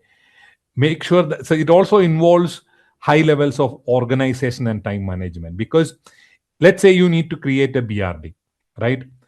You need to be able to understand how much time it is going to take, and then make sure that you also put in some amount of buffer for unforeseen conditions, and then commit to it. And once committed, don't waver, right? Make sure that you look at correct priority. And then as a BA, you will work in various different environments, right? So you might work with people who wants projects to move at pace. You might work with teams where things are a little bit more laid back. You should be able to adjust and adapt yourself to the environment where you are working on. Okay, I think behavioral characteristics are fairly straightforward. Let me know if there are any questions. If not, we will move to business knowledge.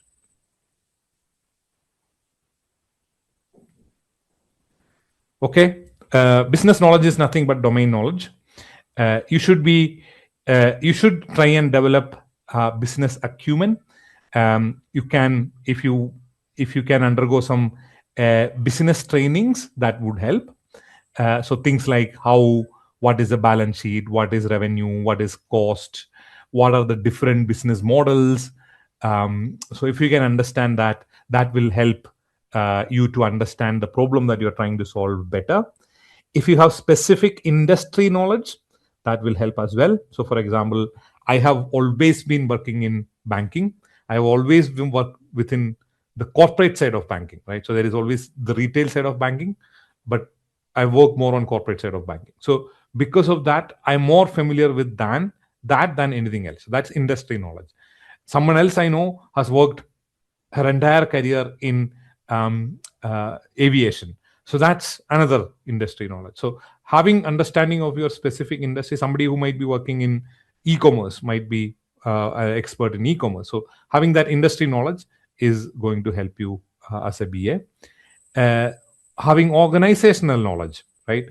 If you are already working in an organization, knowing how that organization works, what kind of processes, policies they follow, what management structure they follow, that can be useful. Solution knowledge. If you are working on a specific product, let's say you're working in finance, right? You're working on a specific system, but you are not working it in the sense of a project or a business analyst activity. Yeah, you are a user of that system, but you are an expert user on that system. So that can help you to understand business analysis activities better. The last is methodology. So knowing what kind of different methodologies are being used. So we will cover agile versus waterfall, or predictive versus adaptive, as the Babok refers to it later. But having that methodology knowledge is also quite critical. Now, I think one of the common questions that I get, especially on the introductory sessions, is how do I, with so and so experience, will be able to move to so and so in so and so industry would be able to move to a business analyst role? And the answer is always capitalize on your domain, your business, your industry, and your organizational knowledge, sometimes even your solution knowledge, to move to a BA role. Okay, the next set of competencies are communication skills. The first is verbal communication skills. It is extremely important. The biggest impact that you will make is in your interactions with your stakeholders. You should be able to get information out of them, and you should be able to communicate ideas to them. Non-verbal communication will help you build your relationship with your stakeholders, which will make things like getting information, getting sign-offs, etc., much more easy. Listening is equally important, probably even more important, because most of us don't know how to listen properly. So listening can help a BA to capture information accurately. Traditionally, written communication is extremely important, but I think it is now becoming slightly less thanks to all the generative AI tools that are available. You can essentially rely on them to tidy up what you are writing, but you should have some amount of written communication skills as well. So next we will look at interaction skills. So the first one is facilitation. So facilitation is the ability of a business analyst to moderate discussions within a group. So a lot of the business analysis requirement gathering will happen in what are called workshops. So we will cover workshops as a technique, but we should be able to facilitate that discussion, right? What does it mean to facilitate? You should be able to steer them in the right direction. You need to stay on the topic of discussion, avoid side tracks, side conversations, avoid digressions. So that ability to keep the group on that point is the key skill of facilitation. Leadership and influencing. As a BA, you will have to influence a lot of people over whom you have no power whatsoever. In fact, a lot of the people from whom you need things will be significantly more senior than you are in the organization. So typically, you will be working with fairly senior executives. They will have to provide you information, they will have to provide you sign offs. You need to manage their conflicts much better. So your ability to influence them is going to be a critical skill. Teamwork. Business analysis is a team effort. You need to work closely with the business teams, technology teams, your own project team very well. Negotiation, your ability to agree how the requirements are going to be prioritized, how the requirements are going to be implemented, will involve significant amount of negotiation. And finally, you will be expected to do a lot of trainings. Your ability to teach is going to be a critical skill as well.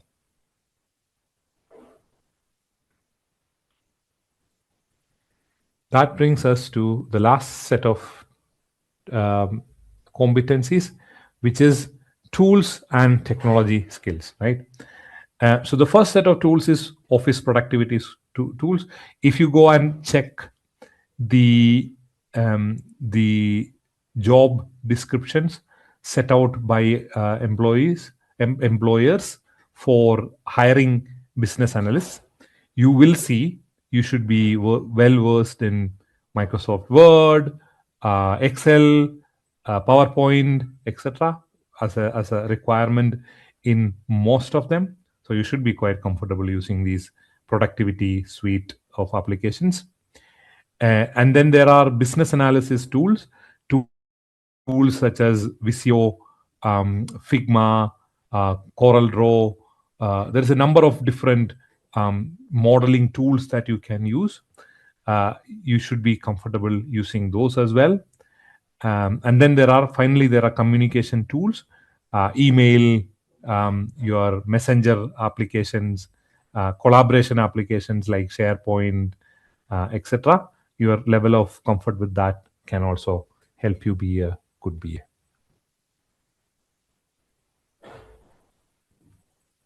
Okay, that completes our section on competencies. This can help you in two ways. There could be questions on this in CBAP. It can also help you to do a benchmark on yourself as to, okay, where do I stand in terms of my communication skills? What can I do in order to improve my verbal communication skills, my influencing skills, so that I can be a better BA. Yeah. Okay.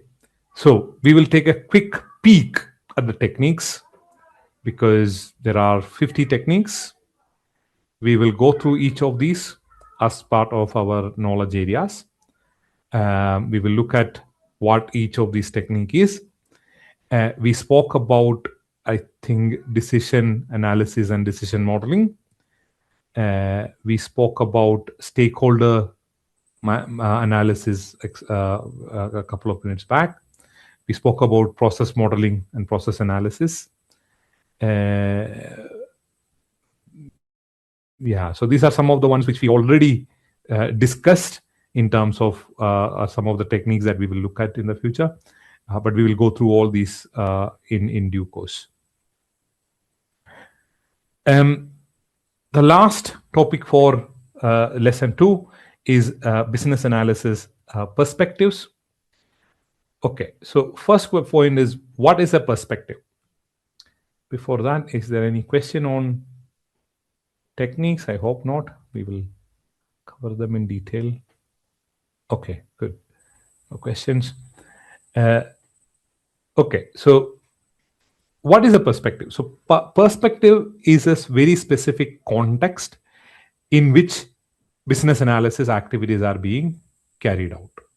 Okay, so these are, so in general, we will talk about in the first part of the course, when we speak about the knowledge areas, we are going to speak about business analysis in general, which covers all sorts of scenarios. And then towards the end, we will look at perspectives. So perspectives are specific contexts in which the business analysis activities are carried out. They are not mutually exclusive. For example, agile and business intelligence doesn't mean that if you are doing business intelligence, you are not doing agile. They often have overlaps. Okay, you could engage in more than one perspective at a time. There are 5 perspectives. So let's look at them, and that will help you understand what perspectives are as well. Now, agile. Now, what is agile? I am sure all of you have heard the term agile. What do you understand by agile? And what used to happen in the past is you will do a detailed requirement for a project, right? Then you will do a design for the entire project. You will then develop,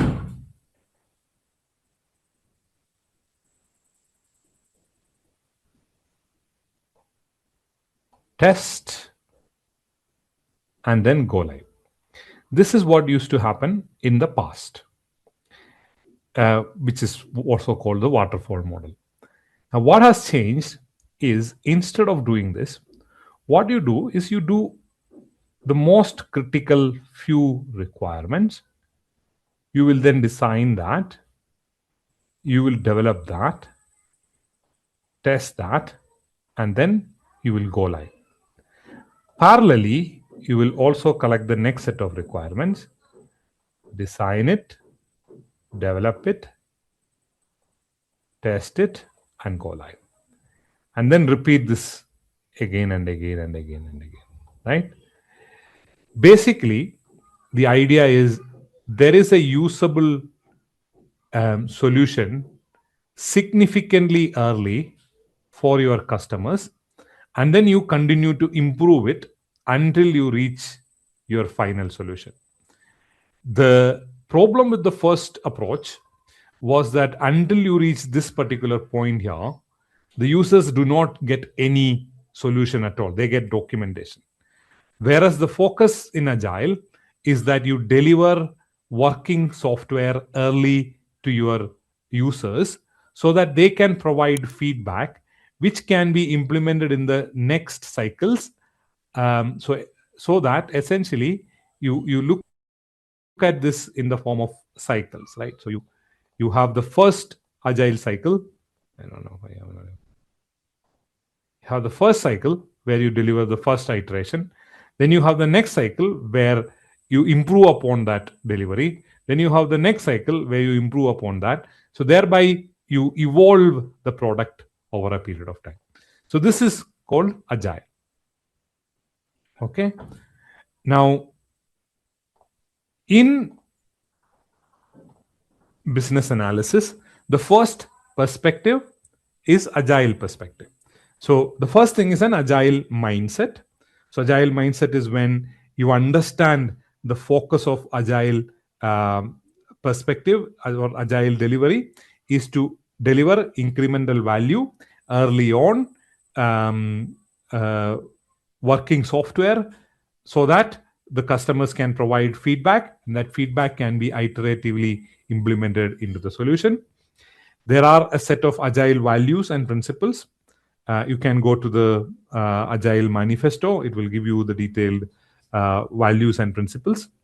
You elaborate the business requirements progressively. So like we saw in the picture, we will start with requirement for some features. You design and develop and test that. Meanwhile, you start picking up the next set of requirements, and then next set of requirements, so on and so forth. Okay. The question is, how is business analysis going to be different if you are implementing it in an agile perspective? We will see that when we are discussing the agile perspective. Right? A business analyst is a member of the agile team. Okay. Second perspective is business intelligence. What is business intelligence? Business intelligence is the perspective in which insights are provided to the business to make decisions in order to achieve their goals. So, for example, let's say you are a bank and you want to decide what kind of loans should be approved. So, you can use past loan data and the corresponding information from a new loan application, and then make a recommendation that, okay, given these parameters, we should approve this loan or we should deny this loan. Or we can look at clickstream data to say, in this particular page, the checkout button should be slightly higher for easy checkout for our customers. So that kind of a project where the goal or the outcome is to analyze a large set of data, and based on that data, come up with a recommendation, which is a business insight for the business to take action, is called a business intelligence perspective project. The decision could be either tactical. So, for example, should we increase the price or reduce the price? It could be strategic, like we want to introduce a new product into the market, or it can be operational, where you make decisions like we should change the process slightly.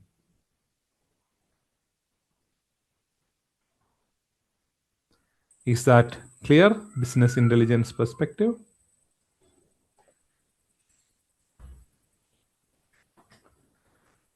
Okay, the next is information technology perspective. So I think when we discussed what is a business analysis activities or who is a business analyst, the most common answer I think was a bridge between business and IT, which is exactly the case in information technology perspective, because this perspective deals purely with implementation of information technology projects, which is the most common area where all BAs work. Now, some of these IT projects follow an agile methodology. So there is an overlap between agile and information technology. But traditionally, information technology used to be the most common area where BAs used to work.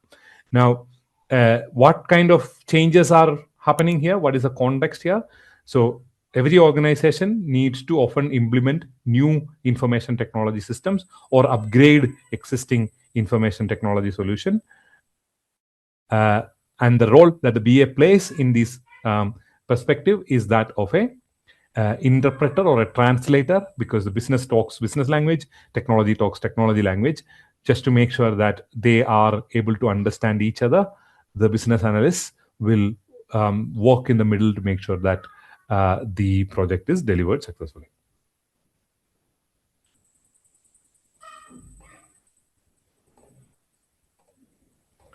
Okay.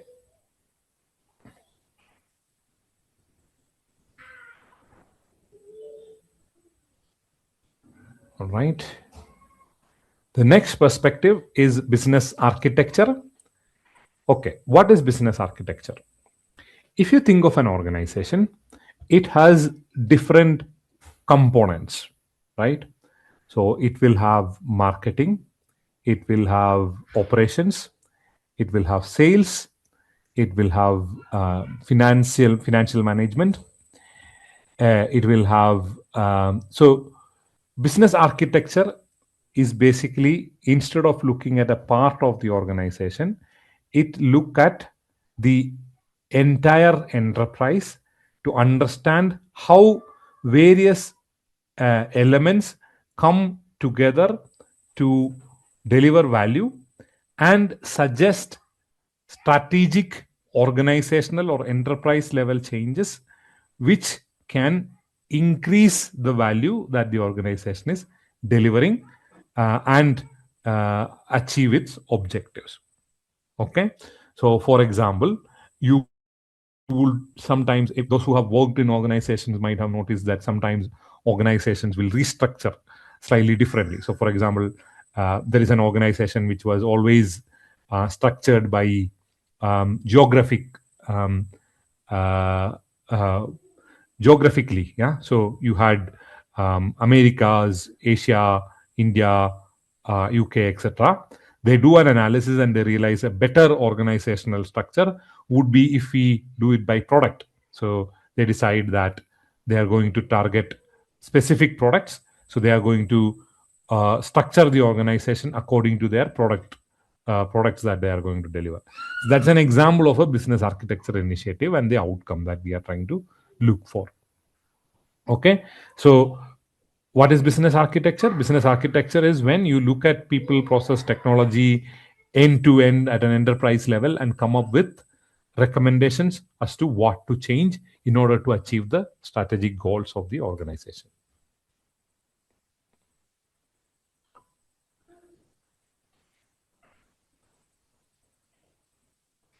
Can you give another example for business architecture? Sure, Nitisha.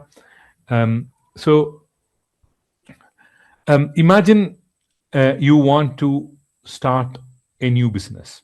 Okay, so let's say you want to start a new laundry business. Okay, where you collect clothes from your customers, you take it to a centralized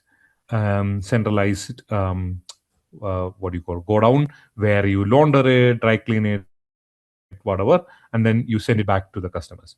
Now, what are the things that should be in place for this? So you should have a marketing in place. You should have operations in place to collect the clothes, launder it, to send it back.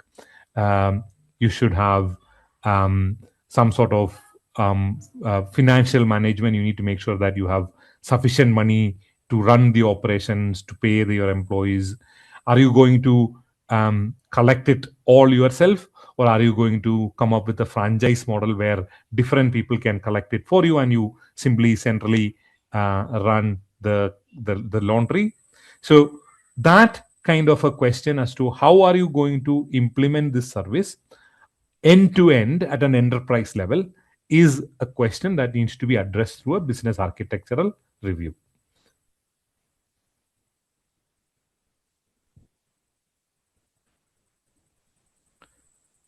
Okay. So you are not looking at one part of the organization. You are not looking at one problem. You are looking at an organization as a whole and looking at what all changes should be made in various parts in order for the organization to achieve its goal. It might involve restructuring. It might involve new technical platform. It might involve new processes. It might involve new business model itself. So excellent. That takes us to the last perspective, which is business process management. So business process management is when you are purely looking at a process, right? There is no technology change involved. You look at a specific process. So let's say you are working in Amazon and you are looking to reduce the average time taken to deliver the products that are ordered by customers. Okay. What will you do? You will look at the end to end process. I, as a customer, places an order. The order goes to a team.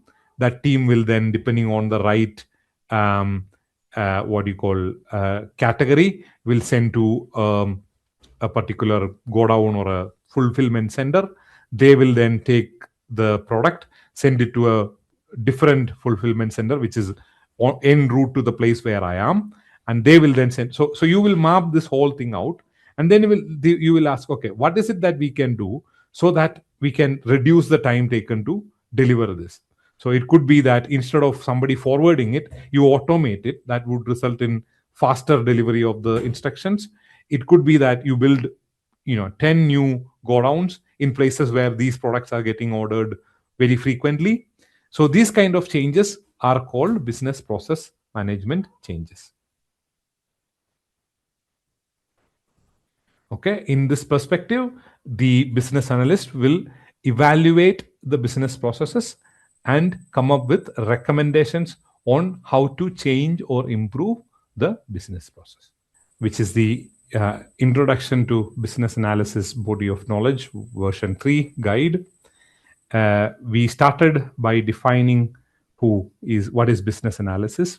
We said that business analysis is enabling change by defining needs and recommending solutions.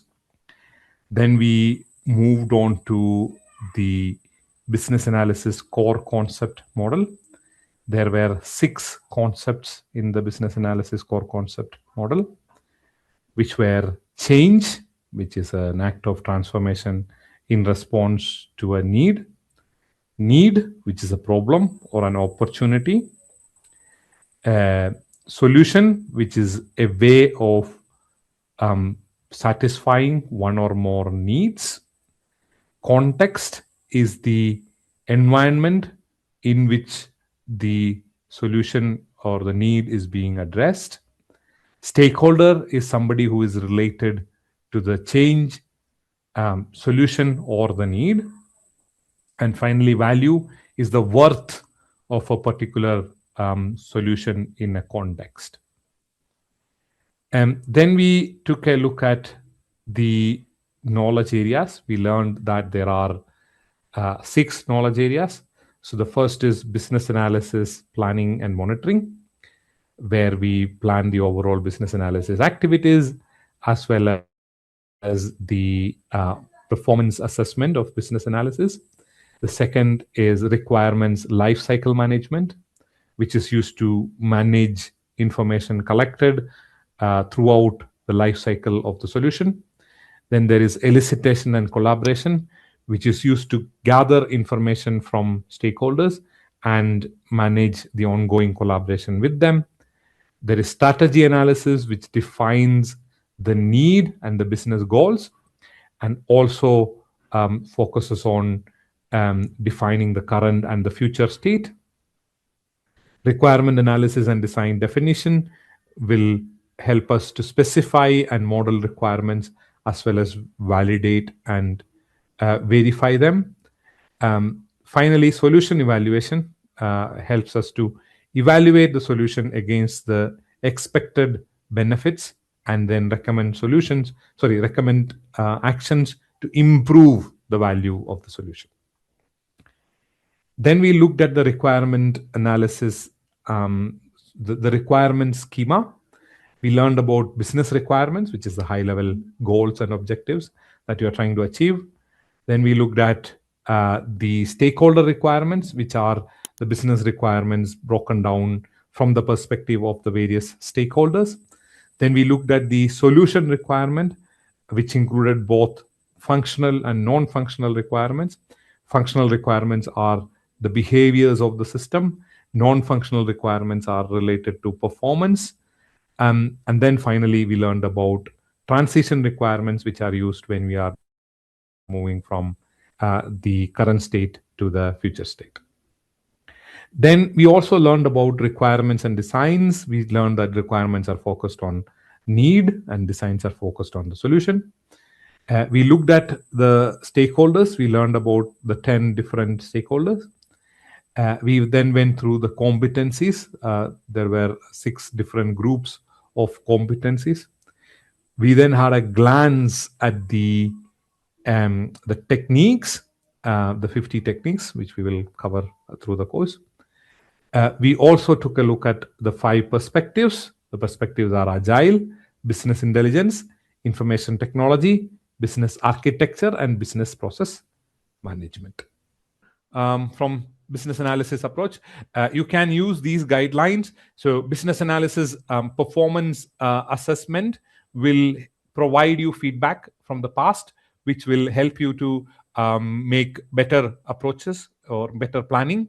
Stakeholder engagement approach will tell you who needs to be involved in business analysis approach. Business policies. So there could be existing policies that might be guiding you. So for example, there are some organizations where if the budget of the project is more than a certain value, then you have to follow a certain approach or a certain delivery plan, etc. There might be existing directions around methodologies within the organization. And then there is expert judgment, which is basically you need to, based on your experience, you need to pick up which approach or which methodology to follow. So these are the guidelines and tools that you can follow while you are defining the business analysis approach. And there are a number of techniques that you can use. I won't read through, but you have some of these techniques we will cover. In fact, all of these techniques we will cover later in the class. But for now, let's take a look at one of the techniques, which is lessons learned. When you are running a project, what you do is as often as you can, at the very least once at the end of the project, sometimes more frequently, sometimes maybe at the end of an iteration if you follow a agile process, what you do is you do something known as a lessons learned. In agile, it is also called retrospective. Both are exactly the same. What do you do when you do a lessons learned or a retrospective? You are basically having a conversation with your stakeholders to identify what went well, what are the things that went really well, what are the successes in the last period that you are discussing, what are the areas where we probably need to do better, and what are the things that went really bad, and what are the recommendations that we have in order for us to implement these projects or iterations better in the future, right? So that is the idea of a lessons learned session. Okay. It is also known as a retrospective. Like I said, in agile it is called retrospective. It can be formal lessons learned where you document everything and everything is properly completed and stuff like that. Or it can be very informal where you have a very casual conversation where you discuss, okay, what are the things that we can do better. One key point is that it should not always focus purely on what went wrong. It should focus both on positive experiences and successes as well, so that you can continue to do what went right. Now, one challenge that you have is that some people may be very reluctant to say things that didn't go well. Some people may too eager to share things. Okay, so that's basically the lessons learned technique. And how are you going to do the lessons learned technique? So the lessons learned can be on the business analysis activities. So you did a requirement gathering session, you did an elicitation session, you can do a lessons learned on that. It can be on the deliverables. So you created a BRD, you can get feedback on that. It can be on the final solution. So you created a new website for style cart. So you after that you have a conversation with your stakeholders to understand what went well and what needs to be improved. It can have an impact to the organizational processes. So, for example, you might agree that okay, going forward, we will define requirements much more in a detailed fashion and get that agreed with the stakeholders so that there is no ambiguity in that. Uh, there might be, it might impact your performance expectation and performance results.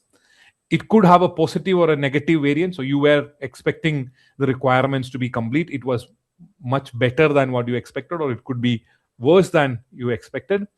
Wherever there is an impact on performance, you will evaluate the root cause and then you will provide recommendations for improvement.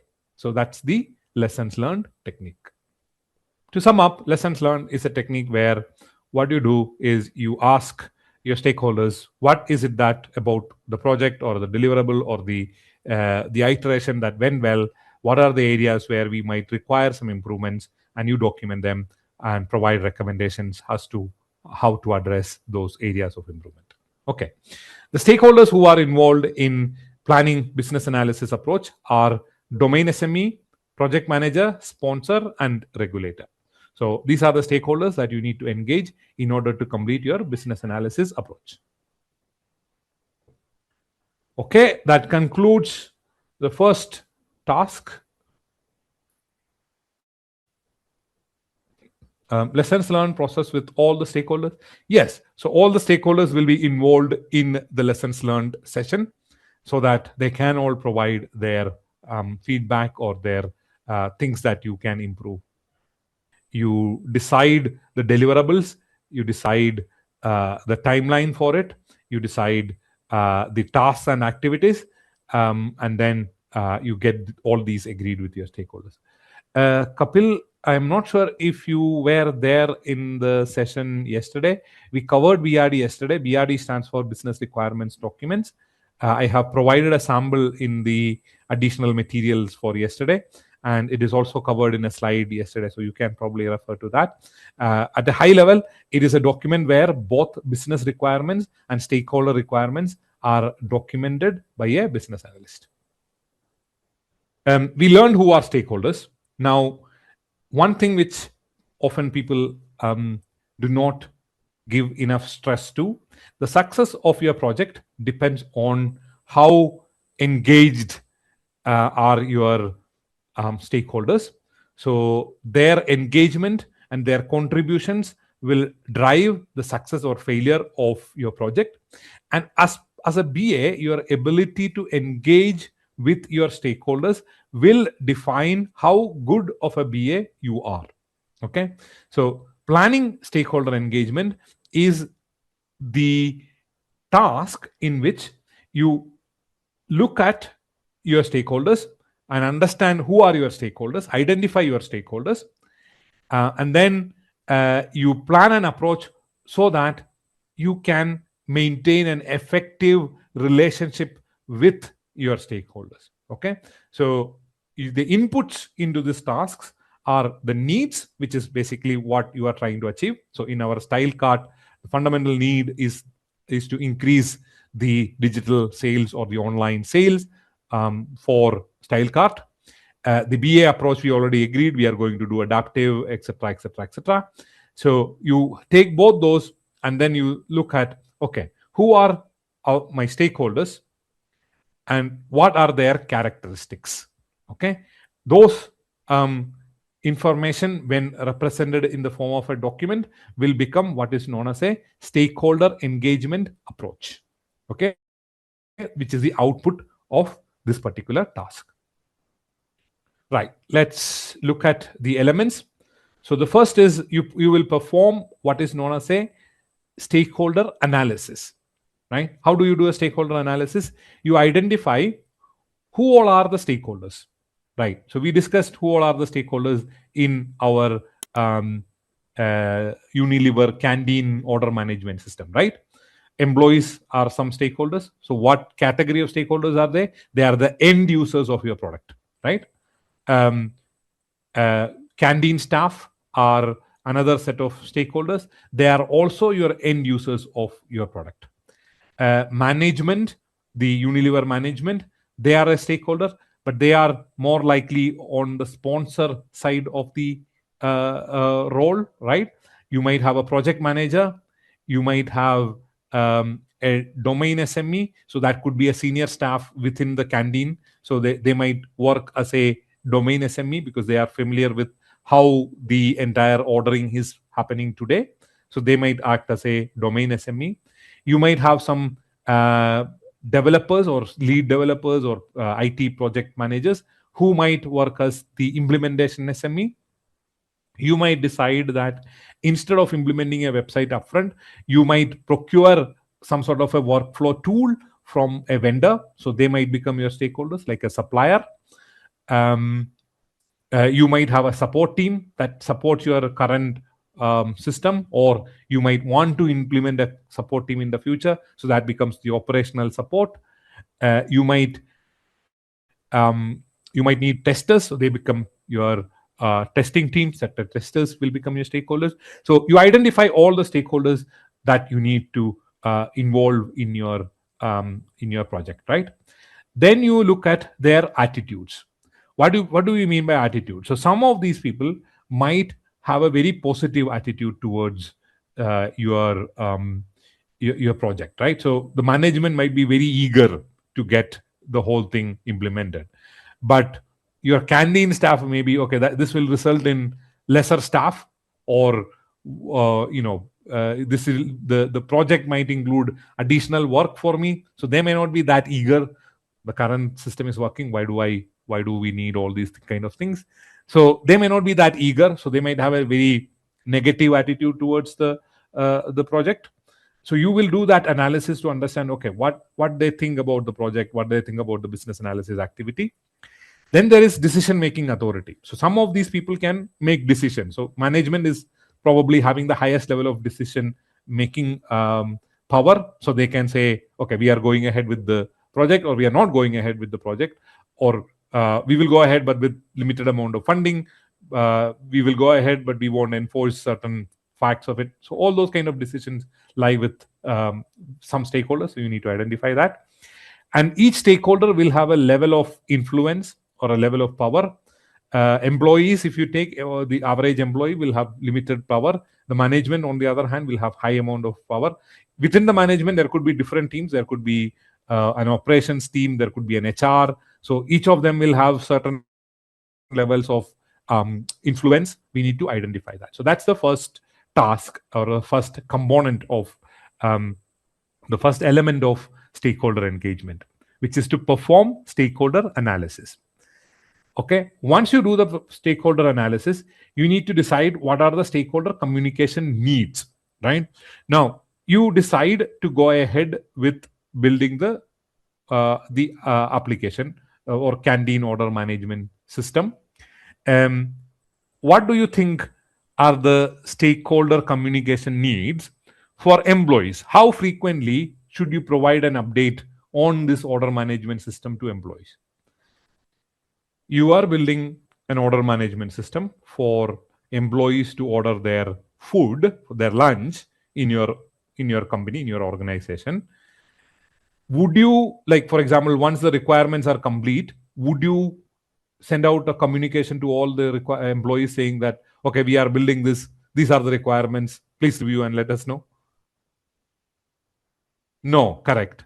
Yeah, because that is not required, right? Because they only would probably require, once you are launching it, they need some training and they need to know that um, we are going to go ahead with this.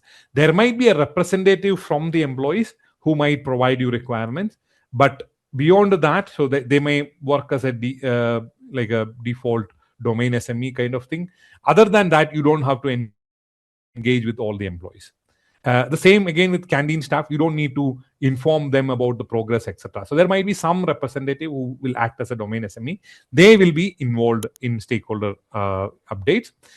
Now, will you walk the management through the detailed solution requirements? No, correct? Because they don't need to know. Okay, Sultana is saying yes. Unless they are micromanaging management, you don't have to, right? Because they don't need to know the details. As long as the canteen staff representative and the employee representative agree on the requirements, the management is okay. What you need to provide the management is in terms of your status update, right? So you need to tell them that your requirement is like 20% complete or 50% complete, or we are planning to complete it by end of March or end of February or whatever be the case. So you see, my point that I am trying to convey through these examples is depending on the stakeholder, they will expect different information to be sent or to be communicated to them. So you need to identify that, right? Because you cannot include everybody and send everything to everyone. That will be a very inefficient way of communication. So the second element of this task of planning stakeholder engagement is identify stakeholder communication needs. And then the final one is to plan an ongoing stakeholder collaboration. What does that mean? So for the people who are actively involved, like the domain SME, the sponsor, etc., you might have maybe a working group every 2 weeks where you provide updates, where you say, this is where we are, these are the problems, these are the risks, these are the issues, all those kind of stuff.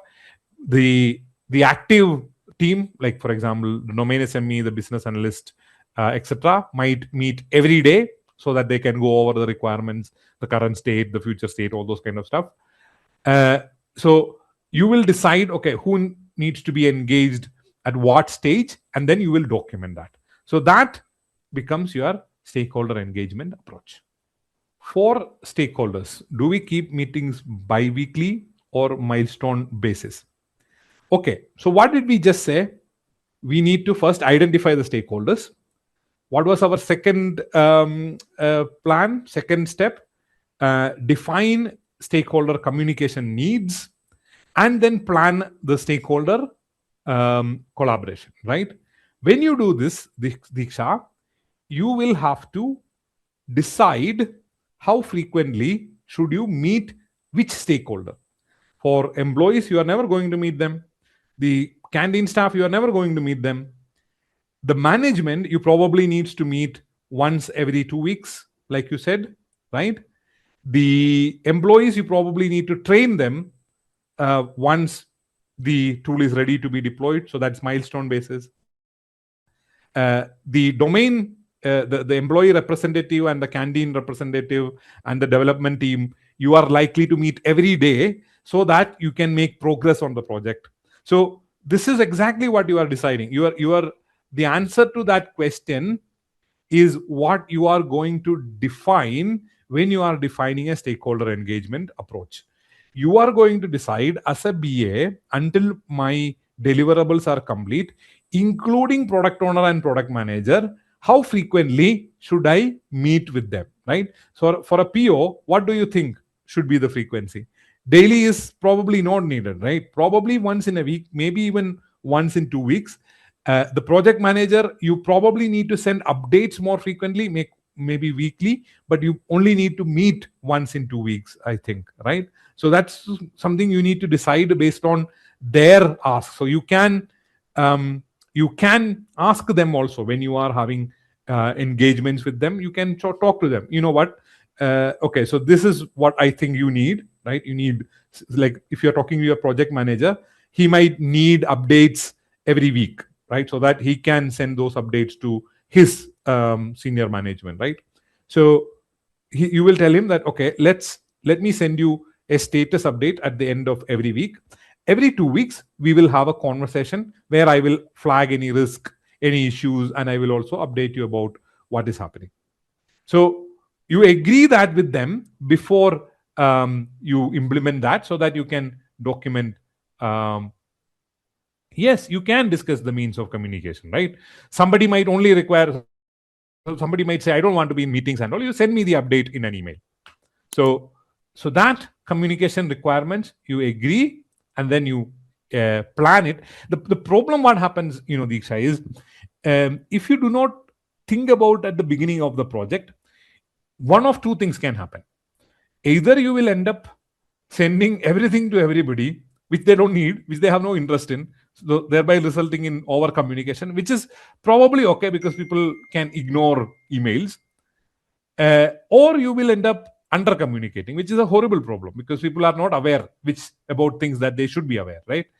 Which is why you deliberately need to think about how much amount of communication needs to happen for each of the stakeholders, and document it, and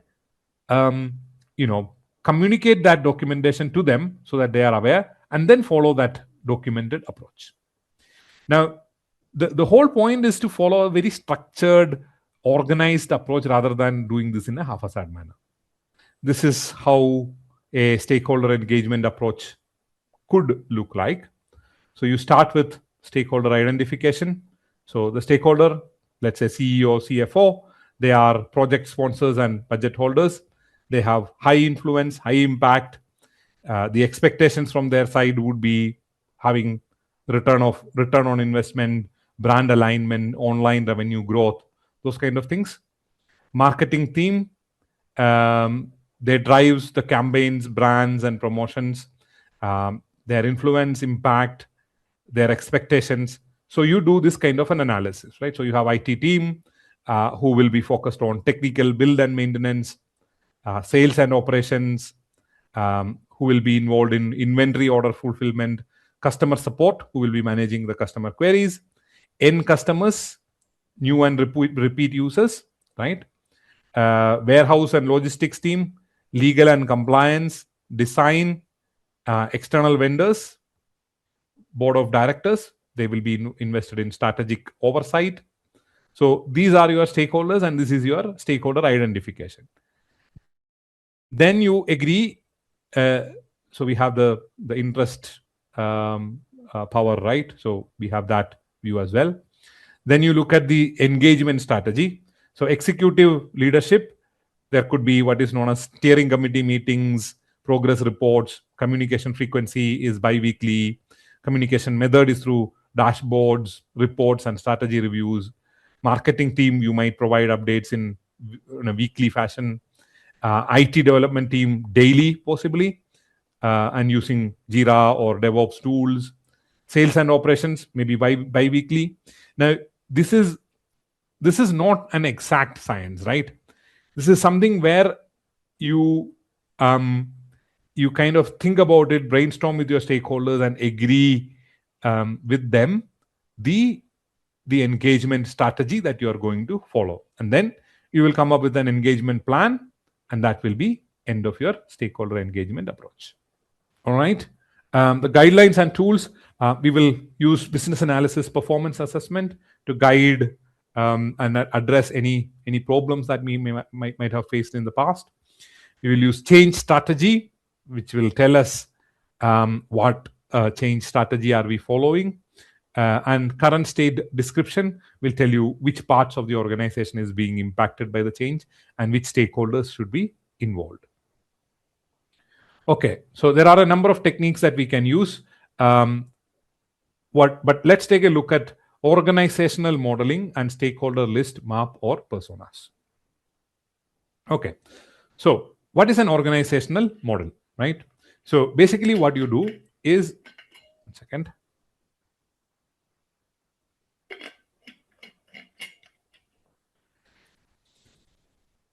Let's take a look at an example, and then we will come back to the theory. Right. So those who have worked, am I sharing my screen? Yeah. Okay. Those who have worked in an organization would have seen some sort of a organizational model or an organizational chart like this, right? So you have the overall business unit head, and then you have leads of program management, development, operations, etc. And there is people reporting to each of them, right?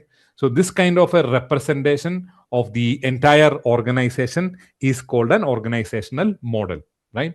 If you think of our style card, you will have the CEO at the head, and then you have the marketing team, you have the sales team, you have the operations team, you have the strategic programs team, let's say, and then you have the HR team. Okay, and below the marketing team, there could be marketing managers, social media marketing team. There could be traditional media marketing team. So those kind of structure. And then under sales, you might have area sales leads, retail store heads, etc. Under the operations, you might have the logistics team. Under the strategic initiatives, you might have offline retail store strategy. You might have the online strategy team, HR, etc. So that kind of a representation is called an organizational model. Now let's look at what are the elements. So organizational modeling, it explains the roles, responsibilities, and reporting structure. It aligns these structures within the organizational goals. The organizational model shows the boundaries of a group, formal and informal relationships between members, role of each person, and interfaces between the unit or stakeholders. Okay, the elements are, there are different types of organizational models. There are what is known as functionally oriented organizational model, market oriented organizational model, and matrix organizational model. Let's look at what does that mean, right? We discussed an organizational model which is functionally oriented, where you have marketing, sales, operations, HR, strategic initiatives. So it is structured by functions. Okay, that's one way of having an organizational model. Another organizational model is based on markets. So it could be geography. So for example, you might have one head for let's say Americas, one head for Europe, one head for what is known as Middle East, one head for Asia. So that kind of a structure is called market oriented. Now, market oriented can also be based on the market segmentation, which is high net worth individuals, corporate organizations, etc. So based on the type of customer that you are dealing with. So those are the market oriented structure. Matrix model is when you have a combination of these two. So you have, say for example, a global head of HR, a global head of marketing, a global head of sales, and then you have a head of, let's say, US, a head of UK, a head of China, and under the head of UK, you will have a head of, under the head of UK, you will have a head of marketing UK. So he will report to both head of UK and head of marketing globally, right? So that kind of a structure where everybody will have two reporting lines is called a matrix model, which follows both functional and market-oriented form. Okay, let's move to the next one, which is stakeholder list, map, or personas. Okay, so stakeholder list is basically when you identify the stakeholder, then you do a stakeholder analysis, and then create a list of stakeholders. So stakeholder characteristics that you are going to look at is the level of authority. So we discussed about decision-making power or influence, attitude towards the change, right? So if you take the canteen ordering system, are we having a positive attitude towards it? Are we having a negative attitude towards it? Attitude toward business analysis activities. Do they think that the BA activities are useful? Do they think it's a waste of time? And the level of decision-making authority, what kind of decisions are they allowed to make? So you represent your stakeholders in the form of different representations. So the first is a stakeholder map, which includes uh, either a matrix or an onion diagram. So we will look at both, right? A stakeholder map is when you categorize your stakeholders on the basis of both influence and interest. Okay, so there are some stakeholders who will have a very high interest and a very high impact or influence. So when you have the high influence and high interest, then you need to make sure that they are effectively engaged. Some stakeholders will have high influence but low interest. I don't really particularly care about this particular project, but I am very senior, I have a lot of influence. So you just need to make sure that they are happy, they don't create problems for you. There are some stakeholders who have high interest but low influence. So for example, an individual employee in our canteen ordering system will have high interest because he will be able to order stuff automatically, but he cannot actually influence your project in any way.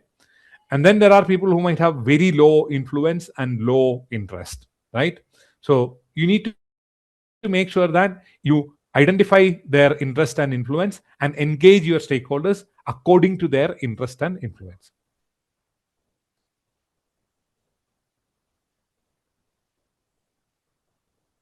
So metrics and market are interconnected.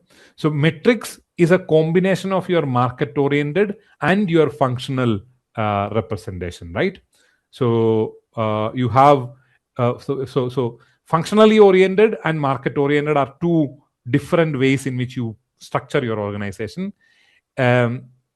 Matrix is when you combine both.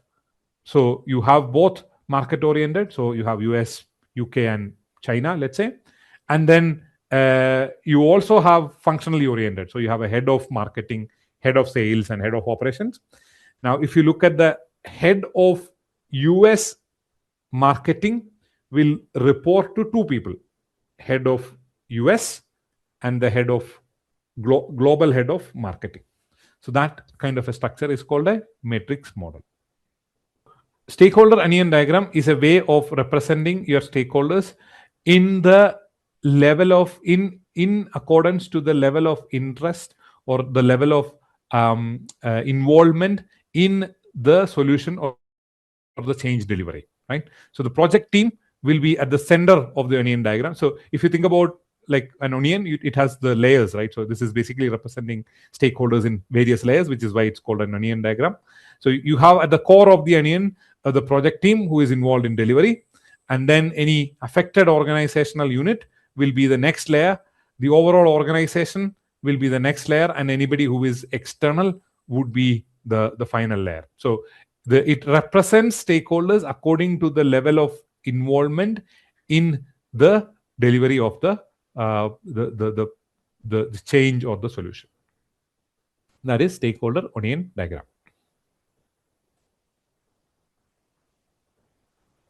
Okay, which takes us to the RACI diagram or the RACI matrix. Now, RACI stands for responsible, accountable, consulted, and informed. Okay, responsible, accountable, consulted, and informed. Now, what does each of this mean? Accountable means they are accountable for what is happening. Okay, so an example, let me explain responsible also, and I will give examples for both together, which will be easier. Responsible means you are responsible for doing it. Okay, now what is the difference between accountable and responsible? Let's say you are the head of police in a particular city. Okay, you are the head of police in a particular city. Now, if a crime happens, you are accountable for investigation and resolution of that crime. Correct? You are accountable for it, which means if that is not done, or if an investigation does not successfully complete, you are going to be held accountable for it. You have to answer the media, the superiors, etc. But you are actually not going to investigate the crime, right? it will be a detective who reports to you, who is going to actually investigate the crime. So he is responsible for doing it, right?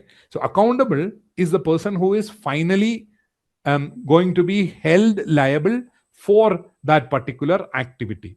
Responsible is the person who is expected to do it. Okay, right? I'll give you another example, right? If you have a company which is publicly listed in an exchange, you are mandatorily required to publish your annual reports. Okay, I'll repeat again. If you are a publicly listed company, meaning you have raised money from the public and you have listed on an exchange, the listing requirements requires you um, uh, to publish your financial accounts, which is your balance sheet, your income statement, and your cash flow statement every quarter. I think every quarter. Yeah, yes, every quarter.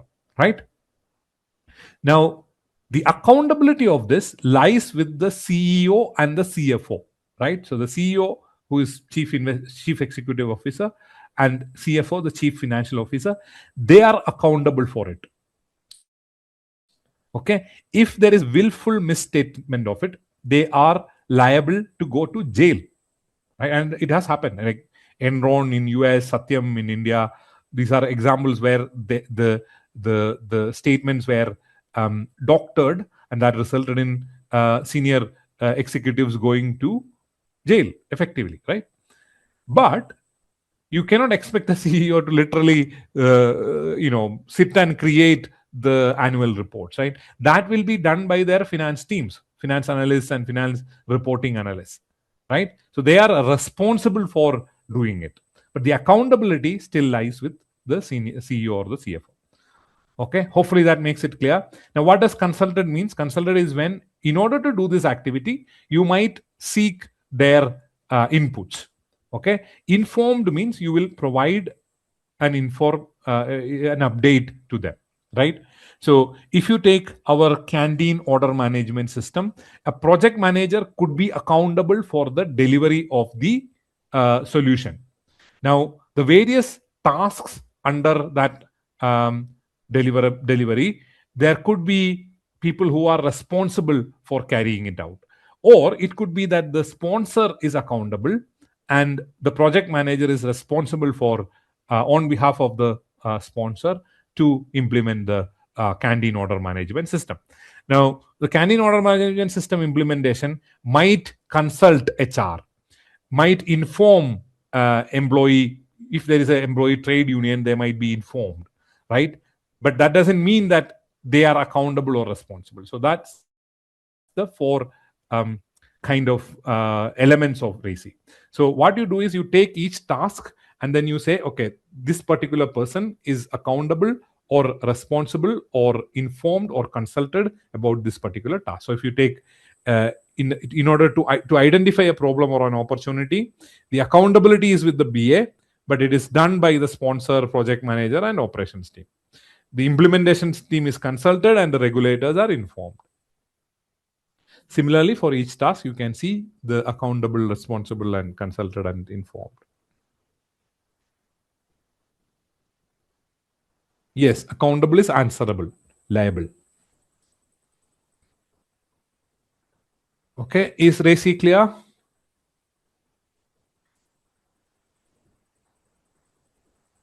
When do we create this RACI?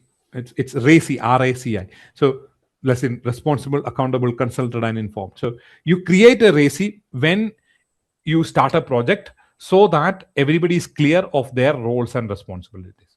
You can create a RACI in a number of scenarios when you want to make sure that a group of people are collectively delivering something, and and they need to make sure that the outcome is being achieved.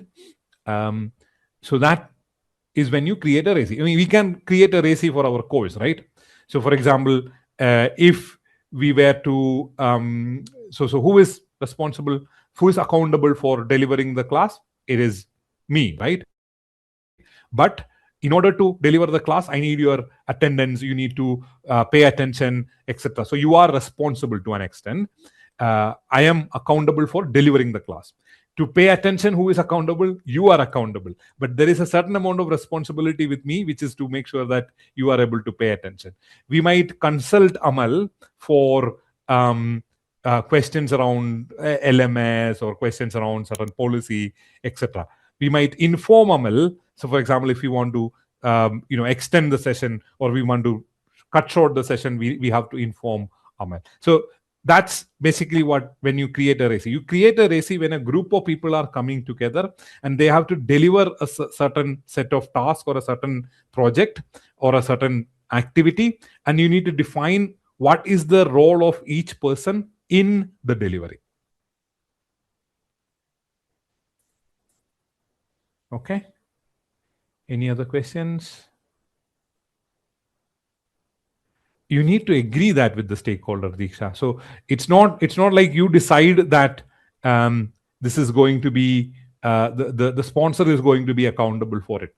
You need to collectively agree that the sponsor is accountable and the project manager is responsible. It's not that, like, what happens typically is that somebody will create this RACI based on some discussions, and then they will present it to the group, and the group will agree for most of it, and they might say, okay, this one, I think I am not the accountable person, it should be the project manager or it should be the BA. So accordingly you will update, and sometimes it also involves certain amount of negotiations before the RACI is finalized. When this RACI, I already answered that, Sima. So you create a RACI whenever you are delivering something as a group, and you want to make sure that the roles and responsibilities are clearly understood by everybody involved in that collective group.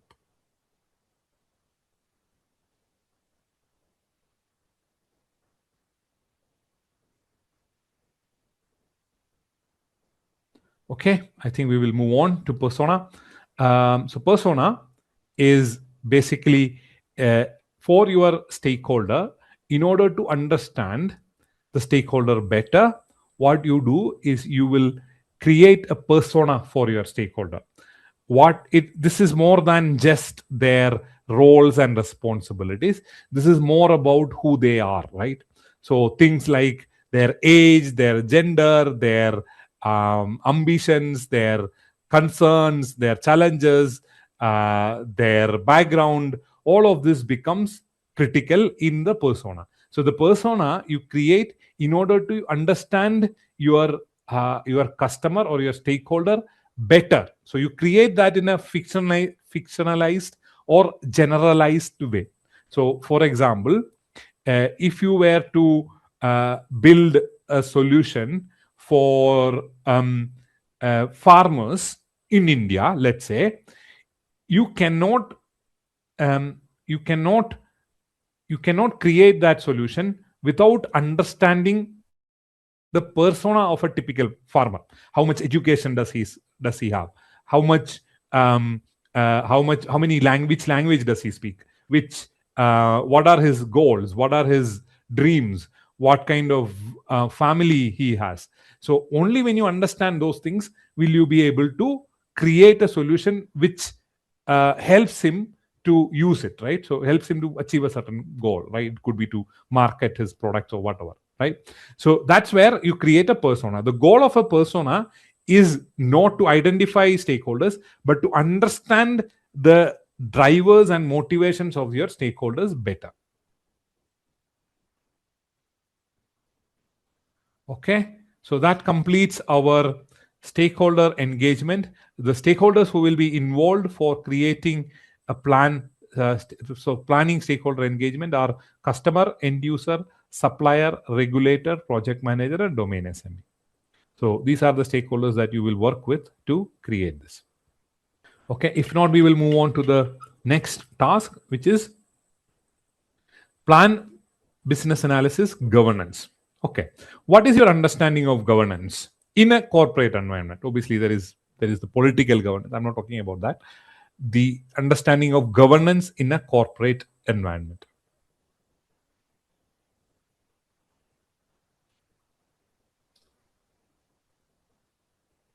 Rules and regulations, yes, that's one way of looking at it. Regulations, okay. Policies, ethics, okay.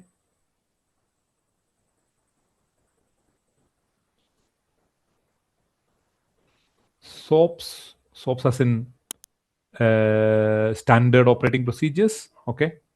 Mandates, okay. Any other views?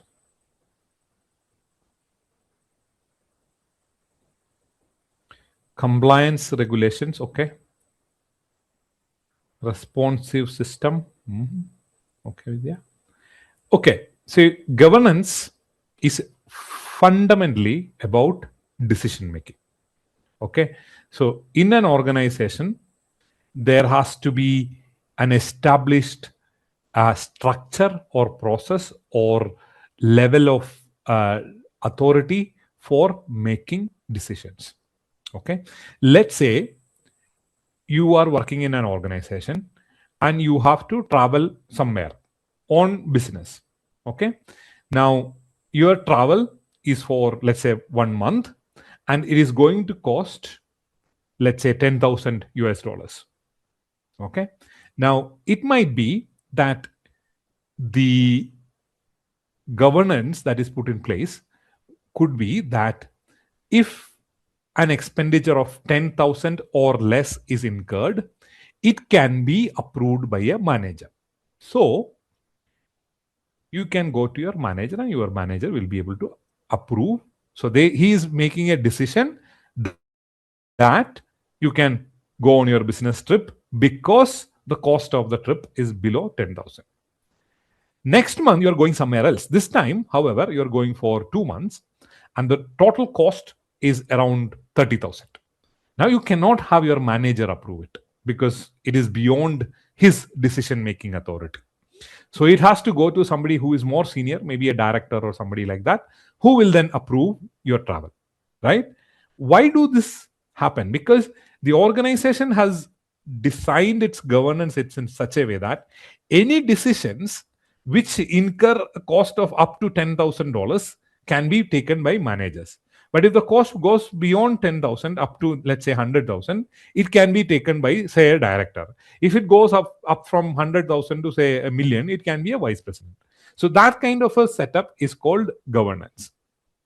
Okay. Now, we are not talking about the general governance. We are talking about project governance. And in project governance itself, we are talking specifically about business analysis governance.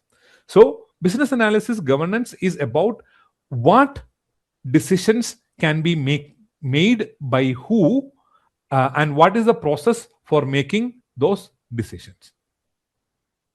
Okay, so let's get into it. So the decisions that we are dealing with, since it is about business analysis, are about requirements and designs, including their changes to requirements, changes to designs, and their approval and their prioritization. So these are the elements that we are going to deal with. So the decisions about, so let's say you created some requirements, so those requirements need to be signed off or approved. Who can approve those requirements? Okay, you created, on the back of the approved requirements, you created designs. Who can approve those designs? Who can review the designs and requirements? Let's say you created the requirements and designs and everything is approved and etc. Now you need to make a change to the requirement. Somebody has requested a change to the already signed off requirements. How are you going to manage that change request? What is the change control process? And what is going to be the approach for prioritization? So all these things will be covered as part of the governance. So let's look at it. So the inputs are business analysis approach and stakeholder engagement approach. The output is a governance approach for business analysis. The goal or the purpose is how decisions are being made on requirements and designs, including their reviews, change control, approval, and prioritization. What are the elements? So the first is a change control process where you establish a process for making changes to your requirements, right? So if your requirements are changing, who is going to create that change request, what information should be there in that change request, who is going to review it, who is going to perform the impact analysis, and who is going to approve that change control, that change request, so that either you agree to go ahead with the change, or you say, okay, we are not taking this change up. Second is around decision making. Who is going to approve your requirements? Who is going to approve your designs? Who is going to approve changes to your requirements and designs? And then finally, you will have a prioritization approach.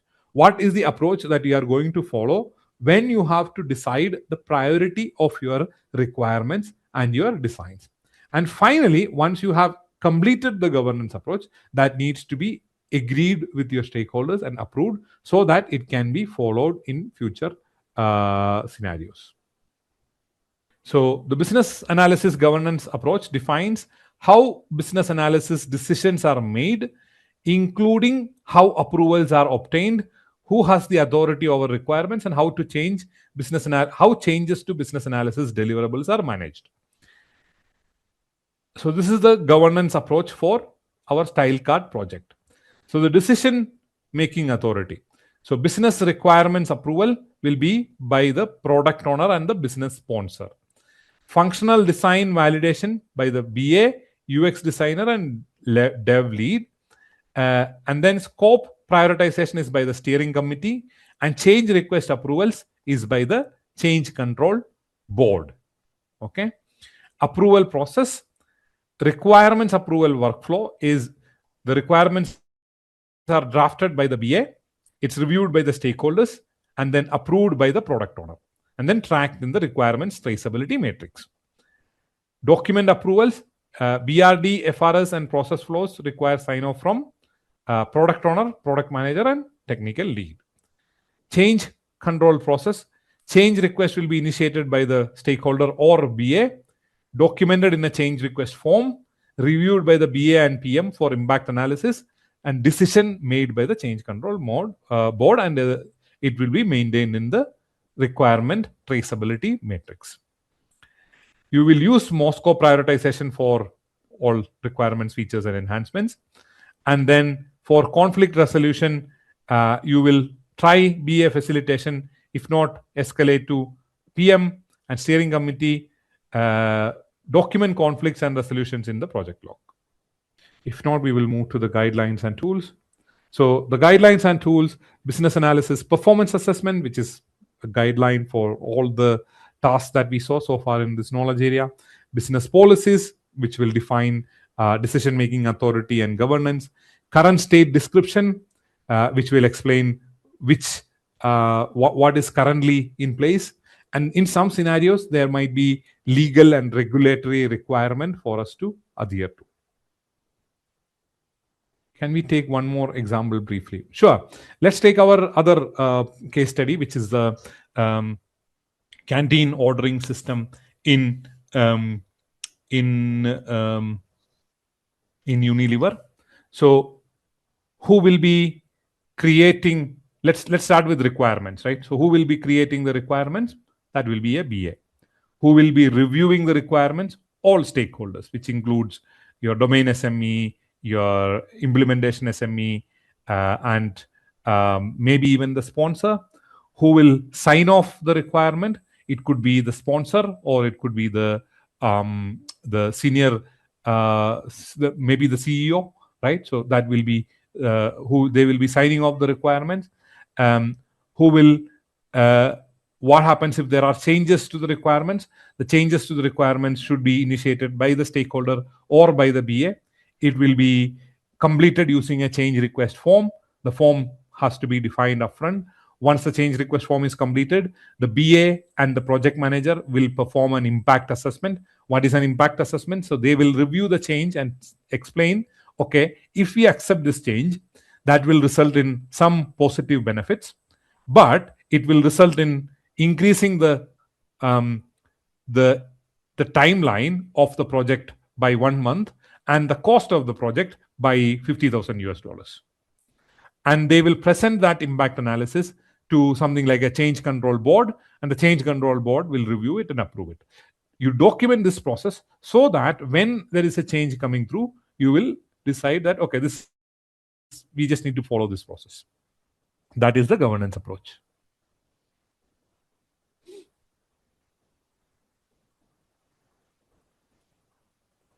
Okay.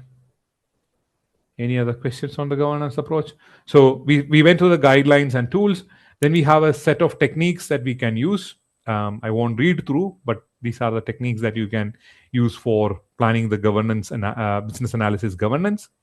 The stakeholders who will be involved are domain SME, sponsor, project manager, and regulator. Okay, that takes us to the next one, which is business analysis information management. Okay, so we will move to the next one, which is information management, plan business analysis information management. So when you are performing the business analysis activities, you will end up collecting a lot of information. This includes current state analysis, business analysis requirements, BRDs or requirements and designs, operating procedures. All these information will end up either being collected or created, right? Now, the problem is that we need to make sure that these information that you collect are stored in a way that is accessible for all the stakeholders until the retirement of the solution that you are building. That approach of how you are going to store this information is defined using the business analysis information management approach. Okay, so let's get into it. So inputs are business analysis approach, the stakeholder engagement approach, and governance approach. The output is the business analysis information management approach, and the purpose is to develop a plan for managing the information that is either created or gathered during the business analysis activities. Okay, so that's the input and output and the purpose. Now let's look at the elements. So the first is we need to make sure that we collect the information and we make sure that you organize it in a fashion that is easy for us to understand. So one way could be you have the business requirement and then the corresponding stakeholder requirement and then the corresponding solution requirements. For each requirement, you need to decide which requirement attributes are you going to maintain along with the requirement. What is an attribute? So for example, along with the requirement, you might say, okay, this is the requirement reference number. This is the priority of the requirement. This is the source of the requirement. This is the if there is any risk on that requirement, you might want to call that out. So there is a list of attributes that you can capture along with the requirement, right? The second element, the next element is the level of abstraction. So the business requirements will be at a higher level of abstraction. So for example, to take the example that we discussed in the morning, we want to increase online sales by 10% in 6 months' time. So that's the business requirement. When you are presenting to somebody like a sponsor or a senior executive, you will use that level of abstraction. Whereas when you are presenting to the technology team, you might say, okay, the website should load within 3 seconds or 7 seconds or whatever the case may be. Yeah. So that's your level of abstraction. Then you look for traceability approach. What is traceability approach? When you are defining requirements, you will trace the requirements from your business requirements all the way up to your business solution component and test cases. So you have your business requirements, which will be broken down into stakeholder requirements, which will be then broken down into solution requirements, which will then become solution components, and those solution components will be verified using solution test cases. Now you link all these things together in a matrix that becomes your traceability matrix. So when you are defining your information management approach, you need to decide what kind of traceability do you want, right? In some cases, you need to follow 100% strict traceability. It could be a regulatory requirement. It could be based on organizational policy. In some scenarios, it is a much more relaxed, informal traceability. Okay. Then you will decide on the storage and access. So you need to store your requirements in some place and also plan for reuse of your requirements until the solution is being demised. Now, when you perform this, so traceability, for example, there is a separate task for traceability. We will discuss that in more detail at that point in time. At this stage, you are simply defining the approach for each of those elements, right? Hopefully, we can take a look at an example. So the business analysis information management approach will define how requirements and other BA information are stored, accessed, reused, and maintained. So the purpose is to establish a structured process for managing the business analysis information. Business requirements, which is high-level goals and objectives. Functional requirements, detailed user stories, use cases. Non-functional requirements or NFRs. Stakeholder analysis, process models and workflows, traceability matrix, and change requests. So these are the information types that we will maintain for StyleCart e-commerce project. We will use Confluence as the central documentation for things like BRD, FRS, etc. The access will be role-based access. We will use Jira for storing user stories, tasks, as well as traceability. We will use SharePoint for formal approvals and signed documents. We will use Miro or Figma for visual modeling and wireframes. There will be a backup policy defined. There is a version control defined. There will be standard naming conventions that we will follow. They will be tagged by the status. It should be searchable, and traceability is maintained in Jira. These templates can be used for future projects. Lessons learned are logged in Project Insights document, and common requirements are tagged for reuse. Which are the attributes that you are going to capture? Requirement ID. So the example could be requirement search 001. Priority, it could be using Moscow, must have, should have. Status, it is draft, approved, implemented. Source, name of the stakeholder or based on market research. Owner and related features, dependencies. And then finally, maintenance. The BA is responsible for the review. Obsolete or superseded information is archived quarterly. Stakeholder feedback prompts review update of artifacts. So this is the approach that we have defined for our StyleCart project. Guidelines and tools for planning information management is business analysis performance assessment, which becomes input into all the tasks so far. Business policies, information management tools. So there are some tools where you can manage and store business analysis information. And then there might be legal requirements or regulatory requirements for you to follow a certain approach for information management. You need to follow that as part of your process. Techniques that can be used are these. I won't read through that, but these are the techniques that you can use. And then finally, the stakeholders who will be involved are domain SME, regulator, and sponsor. For priority, we give must have, then should have, and then good. That's correct. So it is called Moscow, right?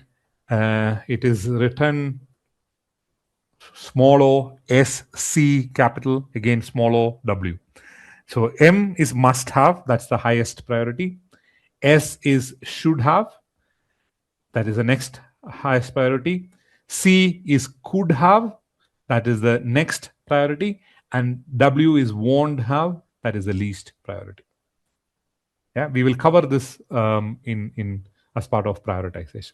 That's one of the prioritization techniques most commonly used in agile implementations. Okay, that brings us to the last task in this knowledge area, which is identify business analysis performance improvements. So once you complete your business analysis activities, you need to have a review of how well the business analysis activities went, so that you can identify those areas where we can implement improvements which will help us to perform the business analysis activities better in the future initiatives. Okay, so that is the goal of identifying business analysis performance improvements. The inputs are the business analysis approach, because it talks about what was the approach that we are following in business analysis, and performance objectives, which will set the baseline against which we are performing the improvement assessment. The output is business analysis performance assessment. The purpose is to assess the work done by business analysis team to identify areas in which you can implement improvements so that we perform better business analysis in the future.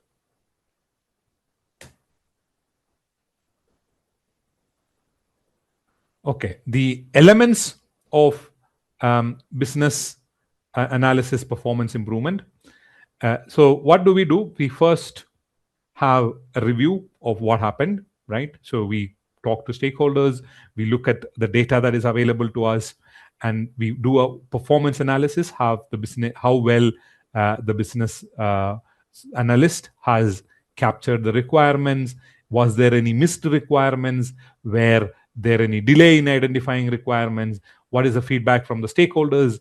Were they correctly engaged? All those things will become part of the performance analysis. And the results that are coming out of those analysis would ideally have a set of measures. So we would look at, say, for example, no missed requirement or no requirement defects, or the stakeholder engagement score of 80%, so on and so forth. So you can define those assessment measures. Then you will analyze the results to understand, okay, which are the areas where we did well, which are the areas where there are opportunities for improvement.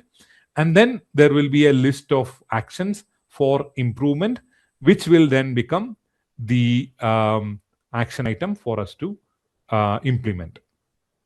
Okay, so basically we look at how well the business analysis activities went through and compare it against the expected outcomes and measures, analyze it, and then come up with a list of improvement areas which will be then implemented in the future.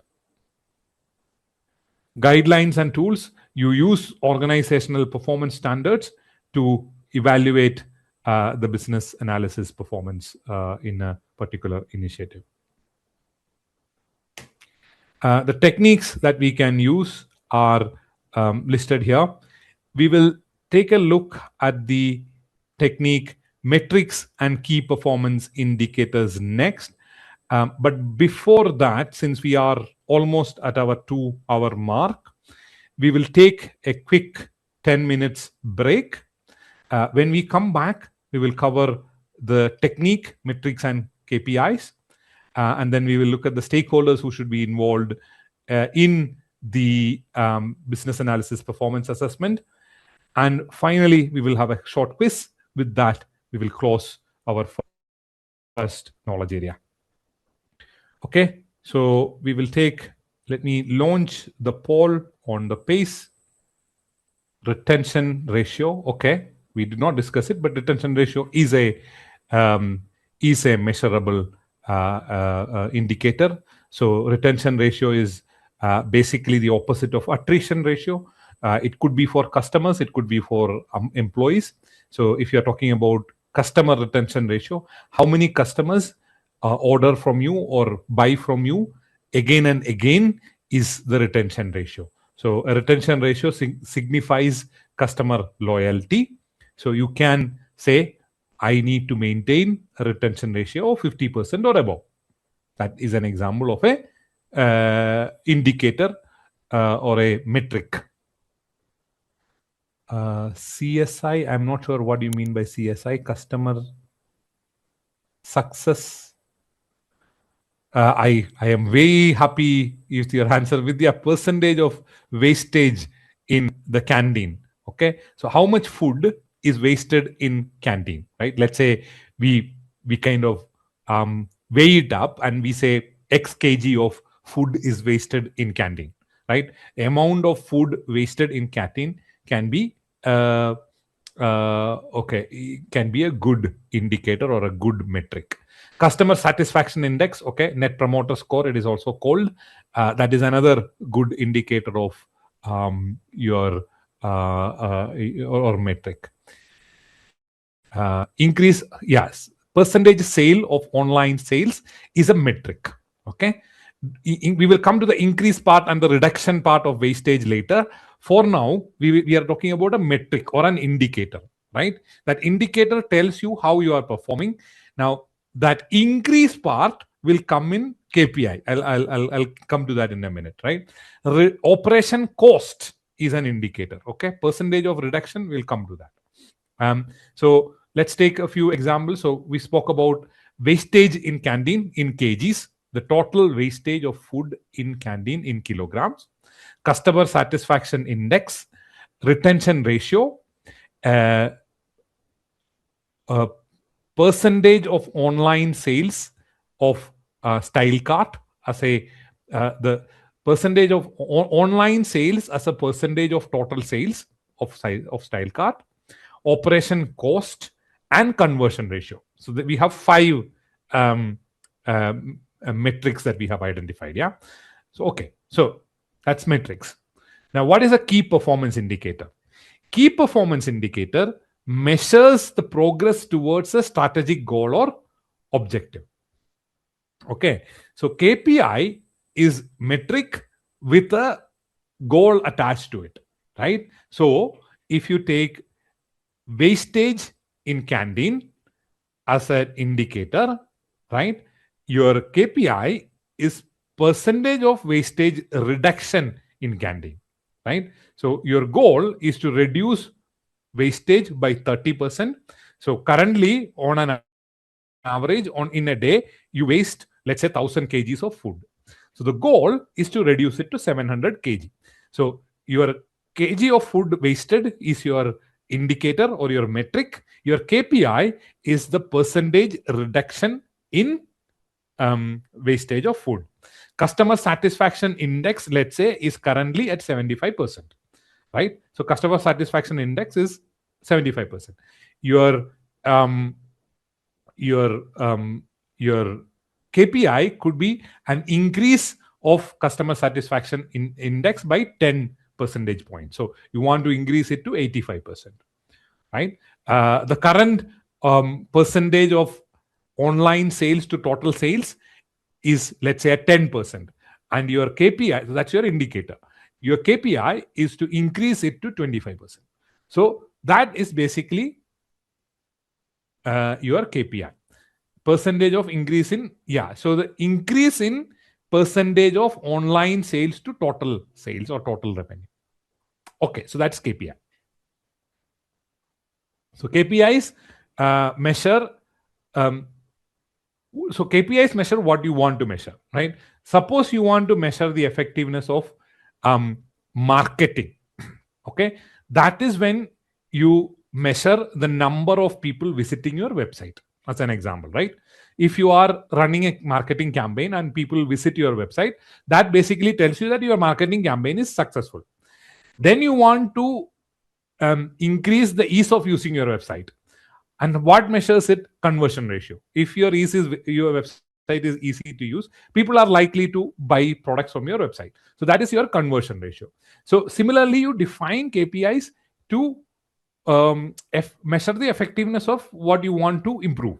if you want to measure the effectiveness of business analysis, you need to define KPIs to measure that, right? So, for example, it could be number of missed requirements or number of requirement defects identified, or it could be a stakeholder satisfaction index, right? So those are examples of measures for business analysis KPIs. Then there is reporting, which is when you are informing your stakeholders about the metric and the KPIs and how they have performed in various intervals.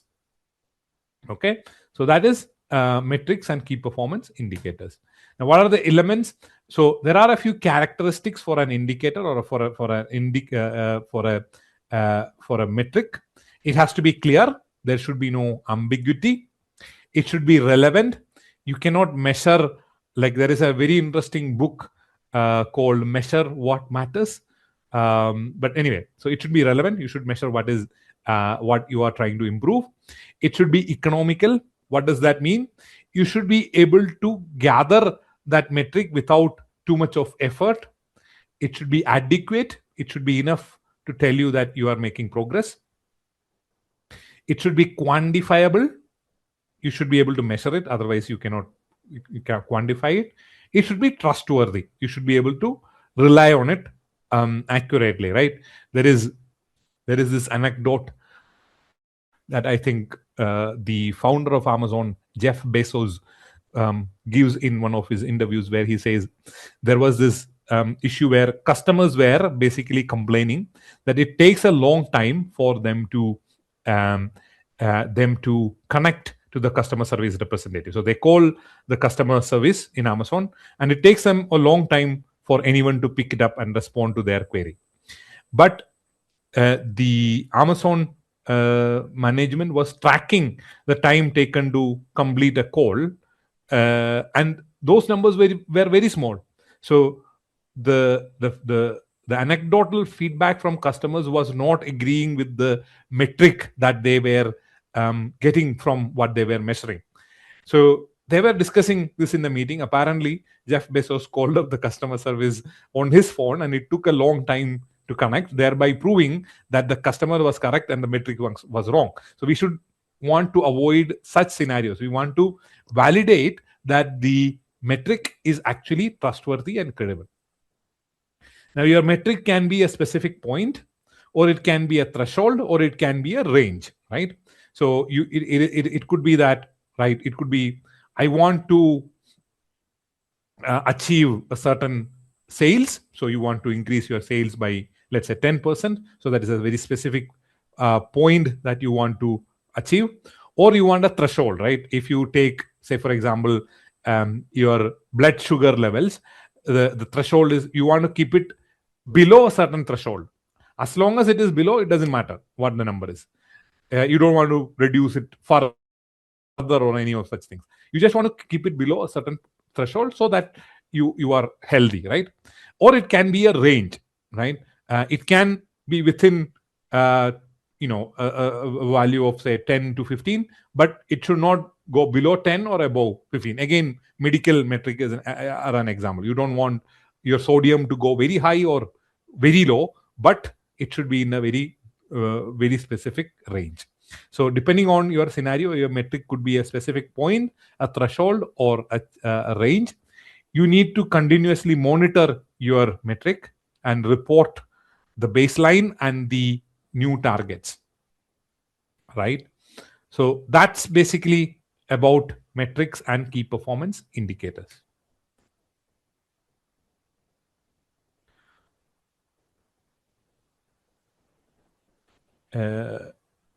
So KP, I don't know what KPA is. Metric is food wastage. KPI is reduction in food wastage by 10%. Okay, metric is food wastage, and KPI is reduction in food wastage. Okay, now stakeholders involved in business analysis performance improvement, domain SME, sponsor, and project manager, which is our second knowledge area, which is elicitation and collaboration. So what are we going to cover here? We will look at Prepare for elicitation, which is the first task. Then conduct elicitation, which is the second task. Confirm elicitation results, which is the third task. Communicate business analysis information, which is the fourth task. And manage ongoing stakeholder collaboration, which is the fifth task. That is the goal of this particular lesson. Let's look at business analysis core concept model and how the concepts are impacted in this particular knowledge area.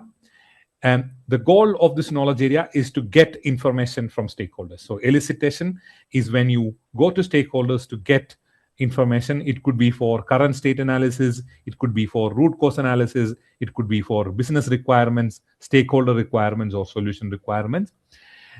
In this knowledge area is where we identify what are the characteristics that are going to define the change.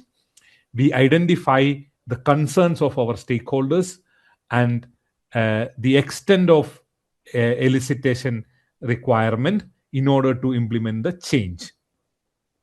From a need perspective, in this knowledge area, the tasks in this knowledge area are used to get information from stakeholders as well as to confirm that back with them and to communicate that with the stakeholders. The solution will be defined by discussions with stakeholders. So we should first get solution requirements from the stakeholders and then communicate back how the solution is going to be designed to the stakeholders. The collaboration with stakeholders is key in this particular knowledge area because we are interacting with them in all the tasks. And the context is also identified critically in this knowledge area. We also will look for identifying value from elicitation and collaboration. So the goal is to manage interactions with stakeholders to get information from them. In this specific instance, we were interested in the requirements from an employee perspective for streamlining the lunch process in Unilever canteen. The next is confirm. So when you conduct the elicitation, you will also make a note of the requirement. So you saw that in my Word document, I was noting down the requirements that SEMA was giving me. Then we confirm the elicitation results, which is once you complete the requirement gathering or the elicitation activity, we send it back to our stakeholder who were involved in that activity and make sure that what we captured is accurate. So the inputs for those are the needs and the business analysis information. The inputs for communicate business analysis information and manage stakeholder are stakeholder engagement approach and business analysis performance assessment. These three are sequential tasks that we discussed. The outputs are elicitation activity plan, elicitation results that are unconfirmed, elicitation results that are confirmed, business analysis information that is communicated, and stakeholder engagement. Let's go through the first task, which is prepare for elicitation. So preparing for elicitation involves understanding the scope of the elicitation activity. So just the example we just saw as we had the kind of role play was the scope was identify requirements for the lunch streamlining at Unilever canteen from the perspective of employees. Select appropriate technique. The technique that I was trying to do was a workshop with 3 employees, but unfortunately we couldn't get the other 2 unmuted. So the actual technique that we ended up using was what we call as interview. We will see that technique later on. So obviously in this scenario, the supporting material was the case study. So we shared that ahead, but in actual scenarios, what will happen is that there will be things like operating procedures, existing documentation, previous business analysis information. All those supporting materials will be sourced by the BA so that they can go through it, so that they can get the background of the elicitation activity. Now, the inputs to this activity are the business needs. So we know the business needs for the canteen ordering system, and the stakeholder engagement approach, which we will use for deciding which stakeholders should be involved for requirement analysis. The output is what is called an elicitation activity plan, where we will have the logistics of the elicitation activity. So here, obviously, since we are all in a meeting, I could just unmute her. But in several scenarios, what you would require is you need to arrange a Zoom call, or you need to arrange a meeting room. You need to make sure that they are free at that time, right? They might have their own other work, so they need to be available at that time. So we need to take care of logistics. You need to define the scope of the elicitation activity. You need to select the technique that you are going to use and prepare any supporting material. So that's basically the output of the prepare for elicitation task. For preparing for elicitation task, understand the scope. Again, the scope was the employee perspective for the canteen order management system. Selected a technique, which was interview. Set up logistics by unmuting and or using the Zoom functionality. Any supporting material we send across the case study, and prepared the stakeholders. I explained, Sema, that what we are trying to do is get the employees' concerns and challenges and the requirements as part of requirement analysis. Guidelines and tools. We use business analysis approach as a overall guidance when to do elicitation. So that is one. Business objectives will provide how are we going to move towards future state. So the goal is to reduce wastage and to reduce employee time which is spent unproductively. That will help guide that elicitation activity. Existing business analysis information will help you to understand the scope better, and potential value will explain what value are we trying to realize from the activity. Techniques that you can use for preparing for elicitation. Stakeholder map list or personas will tell you who needs to be consulted. You can brainstorm and mind map to identify techniques and business analysis information for the elicitation activity. You can use document analysis to go through the previous or the supporting material. Data mining is a technique that you can go do where you use a lot of data to derive insights from it. You can use estimation to identify how much time it will take for the elicitation activity. You can use interviews and risk analysis and management. So these are the techniques that you can use. Stakeholders who are involved are domain SME, sponsor, and project manager. So domain SME can provide supporting material and guidance. Sponsor will approve or denies the elicitation activity plan, and project manager make sure that the resources are available for elicitation. So that is on the prepare for elicitation. Fairly simple. You define the scope of elicitation activity. You arrange the logistics. You pick a technique. You inform the stakeholders, get them ready, prepare the stakeholders for the elicitation activity. Here, one employee was present, how we make sure it is a need of the majority. So generally, what happens is that we identify somebody as a domain SME in this scenario.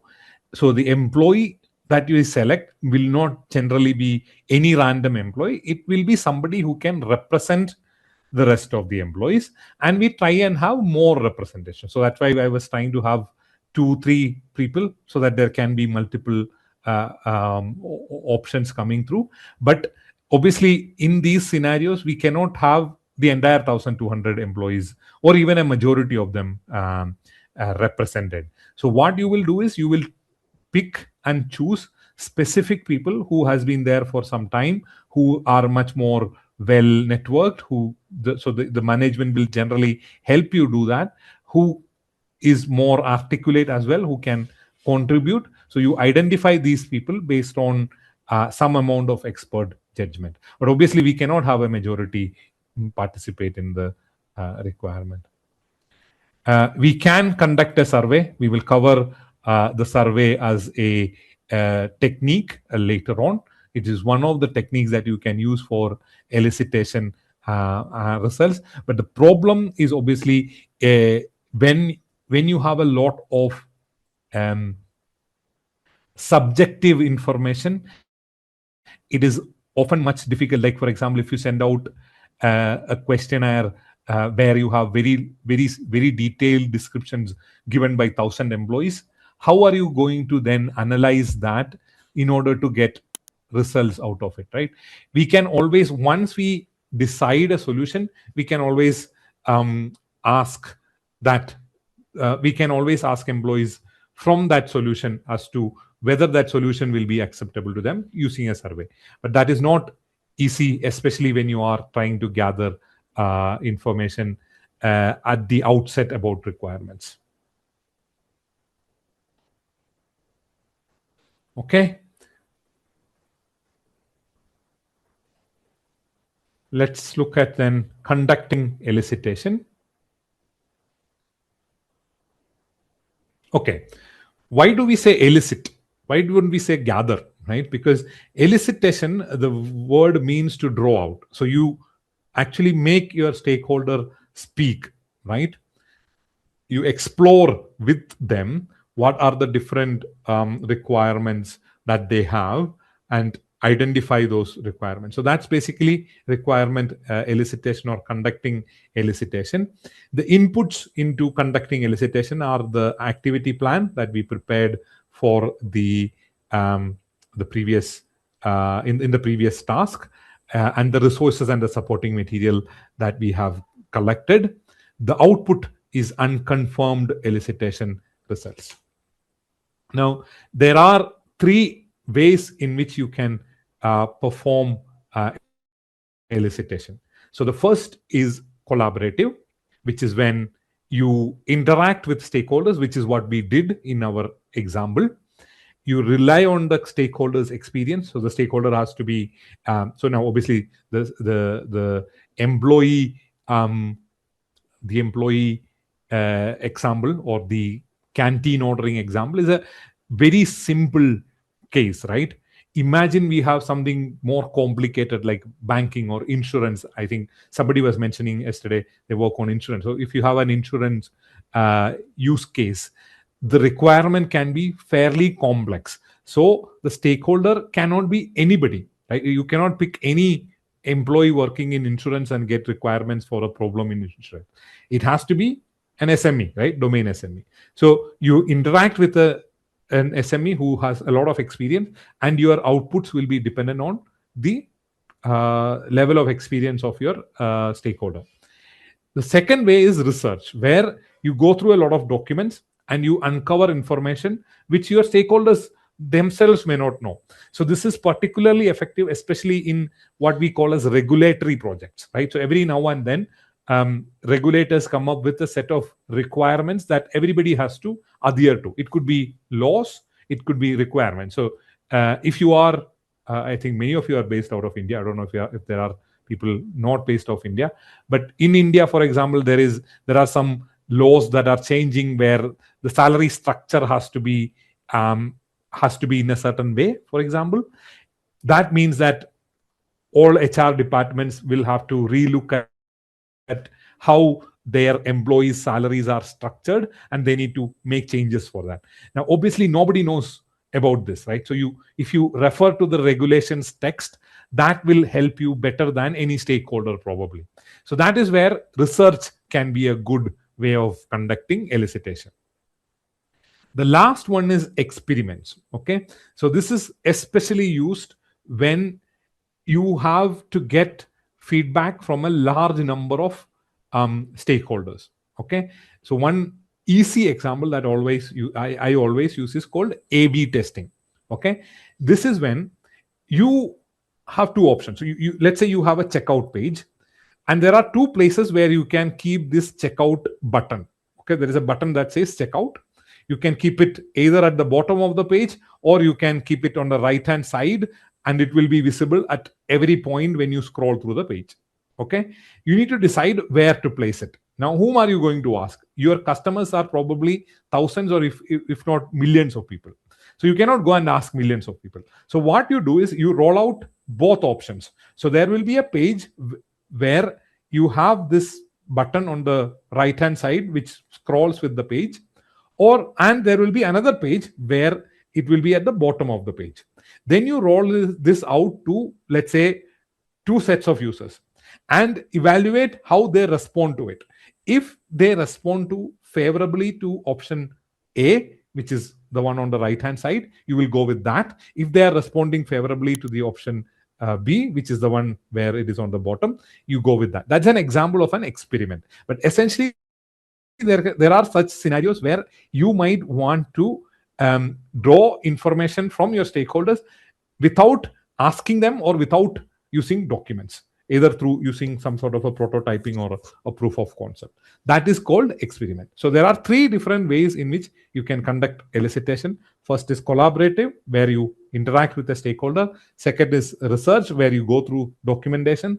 Third is experiments, where without using documents or stakeholders, you try and extract information through an experiment. When you are conducting an elicitation, you guide the elicitation session. So you ask questions. You might follow up on more details. You might ask about their views on what are the different ways in which they think they can their problems can be solved. You capture those results. Sometimes what will happen is that if there are multiple people, if it is a workshop or a brainstorming session, you might not be able to both talk and note down the discussion. So you might seek the help of somebody to scribe, which is basically to write down notes. Now, one good thing is with tools like Zoom, it helps you to basically create a summary of the discussion without having to write down everything in detail. So that's basically probably a way forward. But traditionally, we will use somebody to make minutes and notes and stuff like that. Guidelines and tools, business analysis approach. It will tell you which technique to use and what are the kind of deliverable that you need to provide. Existing business analysis information will be extremely helpful for you to guide the discussion. Stakeholder engagement approach will tell you how to deal with these stakeholders, collaborate better with the stakeholders. Any supporting material will help you to prepare for the elicitation session. Okay, there are a large number of techniques that you can use for elicitation, conducting elicitation. So we will go through the ones that are highlighted with the orange borders: collaborative games, prototype, document analysis, workshop, interface analysis, observation, focus group, interviews, brainstorming, surveys, and questionnaire. So we will look at these in detail now. Okay, so the first is document analysis. Okay, so this is the technique where you have a document which is going to be helpful for your specific case, and you have to get information from that document, right? So what you do is you source the document first, right? So it could be what is known as an operating procedure. So most of the operations teams which carry out repeatable activities on an ongoing basis will have standard operating procedures or key operating procedures. So you secure that operating procedure. So the first step is to get the right operating procedure. So second is analysis and review. So you need to read through the document.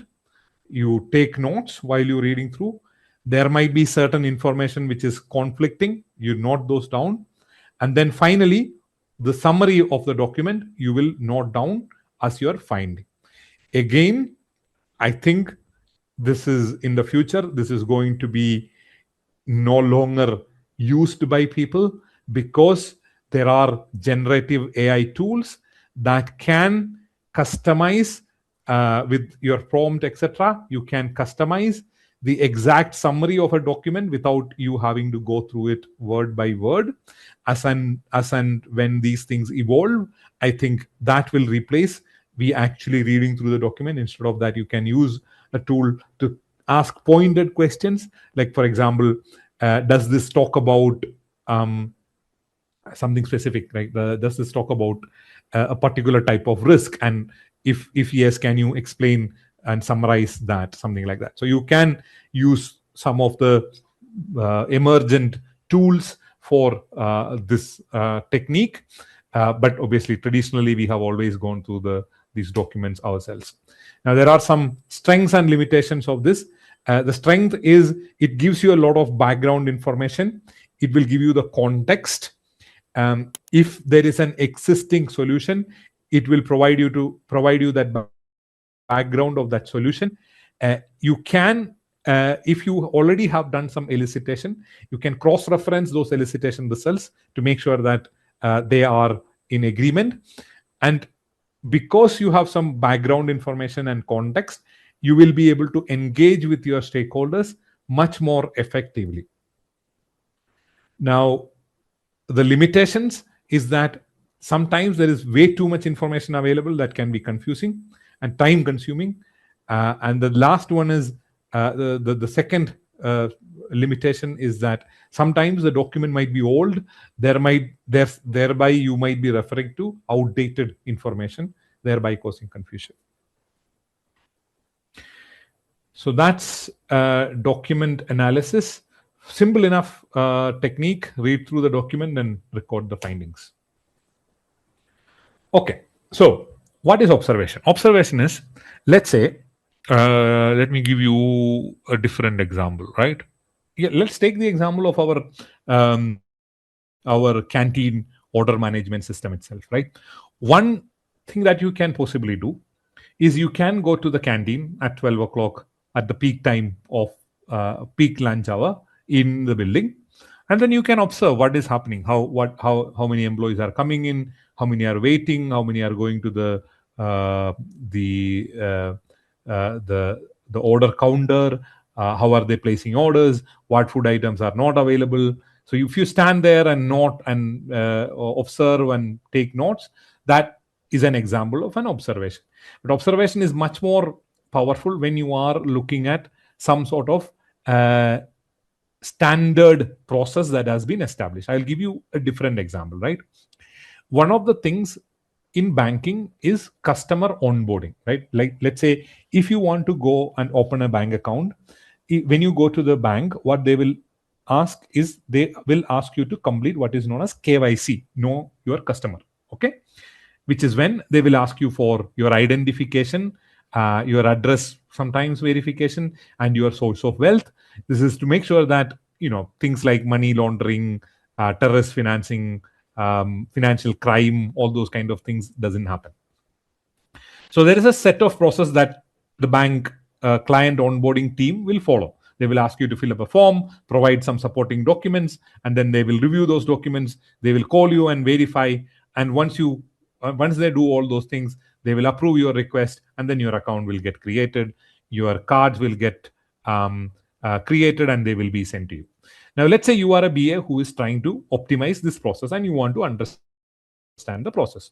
What can you do? You will go and basically sit with the people who is doing the onboarding and take notes, understand how the process works,